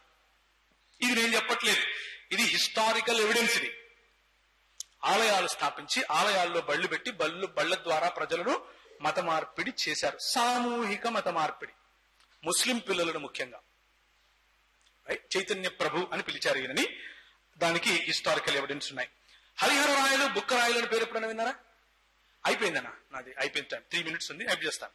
హరిహర రాయలు, బుక్క రాయలు వీళ్ళిద్దరూ కర్ణాటక ప్రాంతానికి, ఆంధ్ర ప్రాంతంలో ఉన్నటువంటి వాళ్లే. వీళ్ళు ఇక్కడ నుంచి ఓడిపోయిన తర్వాత కర్ణాటక ప్రాంతంలో వారు ఇస్లాం స్వీకరిస్తారు. రైట్. మొఘలులు ఎవరైతే ఉన్నారో ఢిల్లీ సల్తనత్ కిందికి వచ్చేసి సరే మేము ఇస్లామైజ్ అయిపోతాము అని చెప్పేసి ముస్లింలుగా అయిపోతారు. ముస్లింలుగా అయిపోయిన తర్వాత కొన్ని సంవత్సరాల తర్వాత వాళ్ళ పాసిక పారదు, వాళ్ళు జయించలేకపోతారు. ఇప్పుడు ఏంది రబ్బా మేము ఇటు కాకుండా అటు కాకుండా పోతుంది, మన పరిస్థితి ఏంది అని అన్నప్పుడు అప్పుడు విద్యారణ్య అనేటటువంటి ఒక బ్రాహ్మణుడు వాళ్ళని మత మార్పిడి చేస్తాడు. ఎవరిని? హరిహర రాయలు మరియు బుక్కరాయలు వీళ్ళిద్దరిని మత మార్పిడి చేసి వీళ్ళు ఇంకెవరో కాదు, హిందూ సంఘాన్ని లేకపోతే హిందూ ధర్మాన్ని కాపాడటానికి వచ్చినటువంటి మన గొప్ప నాయకులు అని చెబుతూ ఆయన హరిహర రాయలను విరూపాక్షుని యొక్క ఏజెంట్ గా పిలిచి మరి ఒక పురాణం రాసి దాని ద్వారా సామూహిక మత మార్పిడులు జరిపారు. కొన్ని లక్షల మందిని ఇటువైపు తీసుకొచ్చారు. విద్యారణ్య ఇది 1336లో జరిగింది. రైట్. గ్రహితో బ్రాహ్మణో మ్లేచ్ఛై ప్రాయశ్చిత్తం కరణ్ పునః మ్లేచ్ఛై సంకీర్యాతేనైవ తథాభాసా శరీరేకై అంటే ఏం చెప్తున్నాడు అని అంటే ఈయన బేసిక్ గా మ్లేచ్ఛులను ఏ విధంగా అయితే మ్లేచ్ఛుల చేత పట్టబడినటువంటి బ్రాహ్మణులను తిరిగి తీసుకోవటానికి యజ్ఞయాగాదులు చేయొచ్చో విద్యారణ్య చెప్పిన మాటలే, అదే విధంగా హిందూ మతంలో నుంచి తప్పిపోయిన వారిని తిరిగి తెచ్చుకోవటానికి మనం కూడా అదే యజ్ఞయాగాదుల ద్వారా తెచ్చుకోవచ్చు అని ఒక శ్లోకం రాసి తద్వారా కొన్ని లక్షల మందిని ఆయన మారుస్తాడు. ఇక నవయుగ చరిత్రం 1925లో మొదలైనటువంటిది. ఆ తర్వాత ఈ రోజు వరకు సాగిస్తున్నటువంటి హిందూ రాష్ట్ర దర్శనం గురించి వేరే చెప్పక్కర్లేదు. మీరు ధర్మాన్ని నిర్వర్తించడానికి శుద్ధి అవసరం అన్నాడు. శుద్ధి ద్వారా కాలుష్యం నుండి ధర్మాన్ని పొందే అవకాశం ఉంటుంది అని అన్నాడు. ధర్మం విడిచి వెళ్లిన వారికి శుద్ధక్రియ తప్పనిసరి అని చెబుతూ ఎవరు? దయానంద సరస్వతి గారు శుద్ధక్రియను మొదలుపెట్టారు 1824 నుంచి. ఆ శుద్ధ కర్మల ద్వారా తిరిగి ధర్మంలోనికి రావచ్చు అని చెప్పారు. ఆర్య సమాజం 1877లో ఒక స్టేట్మెంట్ రిలీజ్ చేసింది. ఏమిటి అనంటే 10 నియమాలు, 10 కమాండ్మెంట్స్ ఇచ్చారు. అందులో 6వ నియమం ఏం చెప్తుంది అనంటే ప్రపంచం యావత్తు ఆర్య సమాజ యొక్క నియమాలపైన ఆధారపడేట్లుగా చేయటమే మా సొసైటీ యొక్క లక్ష్యం అని చెప్పారు. దీన్ని ఏమని పిలవాలి? మత మార్పిడనే పిలవాలి, మిషనరీ పనే అనే పిలవాలి. అలాగే రాజా రామ్మోహన్ రాయ్ గారిని మొట్టమొదటి మిషనరీగా లండన్ కి వెళ్ళిన మిషనరీగా చూడాలి. మహదేవ్ గోవింద్ రనాడే అంటే ఎంజి రనాడే అని పిలుస్తారు. చాలా పాపులర్ భక్తి మూవ్మెంట్ ప్రార్థనా సమాజ్ స్థాపించాడు. ఆర్య సమాజ్ చేసేది అదే, రామకృష్ణ మఠ్ చేసేది అదే, రవీంద్రనాథ్ ఠాగూర్ గారు చేసింది అదే. ఈ రోజు ఒక ఆయన దాన్ని ఏమంటారు సిమ్ కార్డ్ బాబా ఉన్నాడు, ఆయన చేసేది అదే. ఇంకొక ఆయన పిలకేసుకుని యేసు ప్రభుని తిట్టుకుంటూ తిరుగుతూ ఉంటాడు. యేసు ప్రభు ఆయన పేరు ఎందుకులేండి, ఊరిగా నోరు గబ్బైతుంది, ఆయన చేసేది అదే. వీళ్ళందరూ చేసేది మత మార్పిడే. ఇది కొత్తగా మొదలైంది కాదు, ప్రతిక్రియగా వచ్చిందండి అని చెప్పేవాళ్ళు వస్తారు. మీరు చేస్తున్నారు కాబట్టి మేము చేస్తున్నాం కాదు, మొదలు పెట్టిందే మీరు అని చెప్పండి. ఎక్కడి నుంచి? వేదాల్లో నుంచి మొదలు పెట్టారు, పురాణాల్లో నుంచి కొనసాగించారు, ఇతిహాసాల ద్వారా దక్షిణ భారతదేశంలోనికి వచ్చారు, కాంబోడియా వరకు విస్తరించారు. ఆ తరువాత ఇప్పుడు నవయుగంలో ఈ సమాజాల పేరట ఏం చేస్తున్నారు? మత మార్పిడి చేస్తున్నారు. వివేకానందుడు మద్రాసులో యువ సమాజానికి మాట్లాడుతూ, మీరు ఇంతవరకు బయట నుంచి వచ్చిన ఫారినర్స్ తో మనం అలసిపోయాం, లేవండి, లేచి నిలబడండి, ప్రపంచం యావత్తు కూడా భారతీయ సంస్కృతి అంటే హైందవ సంస్కృతి యొక్క గొప్పతనం తెలిసేలా మీరు పోరాడండి, బయటికి వెళ్ళండి అని అన్నారు. దాన్ని ఏమంటారు? మిషనరీ పనే అంటారు. అరబిందో చేసింది అదే, సర్వేపల్లి రాధాకృష్ణన్ గారు చేసింది అదే. దేర్ఫోర్ మనం ఏం చెప్పొచ్చు? హిందూ మతం మిషనరీ మతమే. హైందవీకరణే జరిగింది దేశంలో, జరుగుతూ ఉంది, కొనసాగిస్తూనే ఉన్నారు. అర్థమవుతుంది కదా? మనం కొత్తగా చేసేదేమీ లేదండి. ఇది ఎప్పటి నుంచి వస్తుంది? పాత రోజుల నుంచి వస్తుంది. మేము ఇక్కడ వాళ్ళమే, మీ వాళ్ళని మీరు ఎందుకు కన్వర్ట్ చేస్తారు మరి అంటే మీరు కన్వర్ట్ చేస్తారు? కాదు, మీరు బయట వాళ్ళే. ఎందుకు? ఋగ్వేదం చెప్తాం. మీరు మత మార్పిడి చేసిన వాళ్ళే. ఎందుకు? ఋగ్వేదం చెప్తోంది. రైట్. దేర్ఫోర్ మత మార్పిడి చేయటం కొత్తది కాదు. సామూహిక మత మార్పులకు మేము వ్యతిరేకం అని కిషన్ రెడ్డి గారు మొన్న తిరుమల తిరుపతి దేవస్థానానికి వచ్చినప్పుడు ఆయన ఒక స్టేట్మెంట్ ఇచ్చారు. సామూహిక మత మార్పిడులు మొదలుపెట్టిందే హైందవ్యం అని చెప్పండి, సామూహిక మత మార్పిడులు ప్రోత్సహించిందే హైందవ్యం అని చెప్పండి. ఒకవైపు యేసుప్రభు హిమాలయాలకు వచ్చాడు మతం మారారని చెప్పేది మీరే, ఇంకోవైపు క్రైస్తవులు వచ్చి మతం మారుస్తున్నారని చెప్పేది మీరే. అంటే యేసుప్రభుని మతం మారిస్తే తప్పులేదు, యేసుప్రభుని అనుసరించే వాళ్ళు వచ్చి మతం గురించి చెప్తే తప్ప. ఏంటి ఈ కాంట్రడిక్షన్ అని ప్రశ్నించాలి. ఆంటీ ఉదయం మాట్లాడుతూ ఒక మాట అన్నారు. ఏమన్నారు అనంటే, మనకు భయం ఉంది, అది ఒక పెద్ద శత్రువు అని చెప్పారు. అంటే సువార్త చెప్తున్నామంటే మన వాళ్ళు కరపత్రం ఇస్తున్నామంటే వెళ్ళిపోతున్నాం లేండి చెప్పటం కారణం ఏంటి అంటే భయం. Let me challenge you my brothers, my sisters. మన పిలుపు 4 గోడల మధ్య కూర్చుని చక్కభజన చేసుకోవడం కాదు. ఆన్ రికార్డ్ చెప్తున్నా, మన పిలుపు చెక్క భజన కాదు. ఆంధ్ర క్రైస్తవ కీర్తనలు ముందు పెట్టేసుకుని గట్టిగా పాటలు పాడేసుకుని మనమే ఇనేసుకుని ఇంటికి వెళ్ళిపోయి పడుకుంటే, ఆయన కోణం ఆయనది, మన కోణం మనది అని అనుకుంటే, యేసు ప్రభు నేనే మార్గమును, నేనే సత్యమును, నేనే జీవమును చెప్పాల్సిన అవసరతే లేదు. ఆయన వచ్చి ప్రాణం పెట్టాల్సిన అవసరతే లేదు. ఎన్ని కోణాలైనా ఉండనివ్వండి, యేసు ప్రభు కోణమే సరైన కోణం. ఆయనే సత్యం, ఆయనే మార్గం, ఆయనే జీవం. అది చెప్పనీకే మనం ఉన్నాం. మన ఉనికిని ప్రశ్నించినా కానీ, మనం ఈ దేశ పౌరులం కాదు అని రేపు చట్టం వచ్చినా కానీ ఇదే చేస్తాం. ఇది చేయటానికే పిలువబడ్డాం. దేనికి పిలువబడ్డాం? పేదరిక నిర్మూలన కోసం నిలబడ్డాం, సామాజిక సమానత్వం కోసం నిలబడ్డాం, అందరికీ ఆరోగ్యం అన్న దానికోసం నిలబడ్డాం, అందరికీ జ్ఞానం అన్న దానికోసం నిలబడ్డాం. అందుకే మన ప్రభు వచ్చాడు. అదే మనం చేస్తున్నాం. అదే లూథరన్లు చేశారు, అదే ఎస్పీసీకే చేసింది, అదే ఎస్పీజీ చేసింది, అదే అమెరికన్ బ్యాప్టిస్టులు చేశారు, అదే కెనడియన్ బ్యాప్టిస్టులు చేశారు, అదే మెననైట్ బ్రదర్లు చేశారు. అందరూ అదే చేశారు. ఇప్పుడు వచ్చిన బాబాలు తప్ప. మళ్ళా కొటేషన్స్ లో చెప్పాలి కదా, ఇప్పుడు వచ్చిన బాబాలు నువ్వు వస్తే మా ఇంటికి ఏం తెస్తావు, నేను మీ ఇంటికి వస్తే ఏమిస్తావు అంటున్నారు. కానీ వాళ్ళు ఉన్నవి అమ్మి మనకు ఇదిగో ఇలాంటివి ఇచ్చిపోయారు. నల్లదొరలు ఏం చేశారో అయ్యగారు చెప్పేశారు, నేను చెప్పక్కర్లేదు. రైట్? దేర్ఫోర్ క్రైస్తవీకరణ చేస్తాం అని చెప్పండి. కానీ మా రాజ్యము భౌతిక సంబంధమైనది కాదు. ప్రభు పిలాతు ఎదురుగా నిలబడి నా రాజ్యం ఇహలోక సంబంధమైనది కాదు, ఒకవేళ అయ్యి ఉంటే నా అనుచరులు ఏం చేసేవాళ్ళు? ఏమంటారు? ఇంకా టైం ఉందా? బంద్ చేస్తాను. నా రాజ్యం ఒకవేళ భౌతిక సంబంధం అయితే నేను మా వాళ్ళు ఏం చేసేవాళ్ళు? పోరాడేవాళ్ళు. But my my my my kingdom is not of this earth. అది మెటఫిజికల్, ఆత్మీయమైనది. అది ఆలోచన దృక్పథాన్ని మార్చేది. ఏం దృక్పథం మారుస్తుంది అనంటే, మూతికొక ముంత కట్టి తిప్పుతున్నావు కదా, వాడు దేవుని స్వరూపంలో ఉన్నాడు అని చెప్తుంది. ఇది క్రైస్తవీకరణ. వాడు నీకు సమానం అని చెప్తుంది. ఇది క్రైస్తవీకరణ. నాకు సమానమా? నేను భరించలేను. అది హైందవీకరణ. వాడు నాకు సమానమా? నేను భరించలేను. 1947 ఆగస్టు 15న మనకు స్వాతంత్రం వచ్చింది. స్వాతంత్రం వచ్చిన 3 రోజుల తర్వాత విశ్వ హిందూ లేకపోతే ఆర్ఎస్ఎస్ హెడ్ గోల్వాల్కర్ గారు వారి బ్యాచ్ ఏమని స్టేట్మెంట్ ఇచ్చారు? మన దరిద్రం, మనకి మువ్వనెల జెండా వచ్చింది, మన ఏం ధ్వజం? ఆశాయం. ఆ తర్వాత అంబేద్కర్ గారు తన నాయకత్వంలో రాష్ట్రం తీసుకొచ్చినటువంటి కాన్స్టిట్యూషన్ వచ్చింది 50. ఆ తర్వాత వీళ్ళు 4 రోజుల తర్వాత ఒక మీటింగ్ పెట్టి అంటారు, ఇదంతా దరిద్రం, పాశ్చాత్య దేశాల నుంచి వచ్చినటువంటి కాన్స్టిట్యూషన్, మాకు ఇదొద్దు, మాకు మనుస్మృతి కావాలి. దానికోసం అడ్డంగా నిలబడడం క్రైస్తవమైతే ఎస్, మేము క్రైస్తవీకరణ చేస్తాం. మనుస్మృతి రాకుండా అడ్డుకోవడమా? ఎస్, చేస్తాం. ఎందుకు? దేవుని రాజ్య నియమాలకు వ్యతిరేకం. దేవుని రాజ్య నియమంలో ప్రభు అన్నాడు, స్త్రీని గాను పురుషుని గాను నా స్వరూపమున, నా పోలిక చొప్పున, మన స్వరూపమున మన పోలిక చొప్పున చేద్దాం అన్నాడు.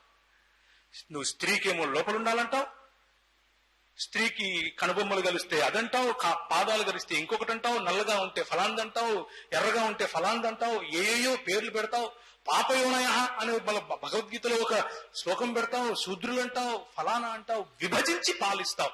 కలపటం క్రైస్తవీకరణ అయితే ఎస్, మేము క్రైస్తవీకరణ చేస్తున్నాం. ధైర్యంగా చెప్పండి, ధైర్యంగా మాట్లాడండి. మనం ఈ దేశ పౌరులం, మనం ఈ దేశానికి చెందిన వాళ్ళం. ఈ దేశానికి చెందిన మనం గనక సత్యాన్ని మాట్లాడకుండా ఉంటే, ఆంటీ మొదట చెప్పినట్లుగా మన పిల్లలు దే విల్ క్వశ్చన్ అస్. వాళ్ళు మనల్ని ప్రశ్నిస్తారు. సిగ్గులేదురా నీకు ప్రవీణ్ గా అంటది నా బిడ్డ, లేకపోతే నా బిడ్డ తాత నీకు సిగ్గులేదు, ఏం బతికినావు నువ్వు, ఇదా నువ్వు మాకిచ్చేది అని అంటే, నేను నా తలకాయ ఇక్కడ పెట్టుకోవాలి? ధైర్యంగా ఆమె కళ్ళు పెట్టి చూసి మాట్లాడాలి అని అంటే నా వంతు నేను చెయ్యాలి. దానికి కొంతమంది అంటూ ఉంటారు, చచ్చిపోతావరా నీకు అవసరమా ఇదంతా అని. ఆమె దగ్గర సిగ్గుపడటం కంటే చచ్చిపోవడం మేలు కదా అంటారు. నా సొంత బిడ్డ దగ్గర సిగ్గుపడటం కంటే చచ్చిపోవడమే మేలు. సత్యం మాట్లాడదాం, మన ప్రభు కోసం నిలబడదాం. The truth is always absolute. సత్యము నిస్తరమైనది. సత్యం ఎప్పుడూ ఎక్స్క్లూజివ్. దానికి 1000 కోణాలు చూసే వాళ్ళలో ఉండొచ్చు, సత్యం మాత్రం అబ్సల్యూట్. దేవునికి స్తోత్రం కలిగింది గారు. Thank you.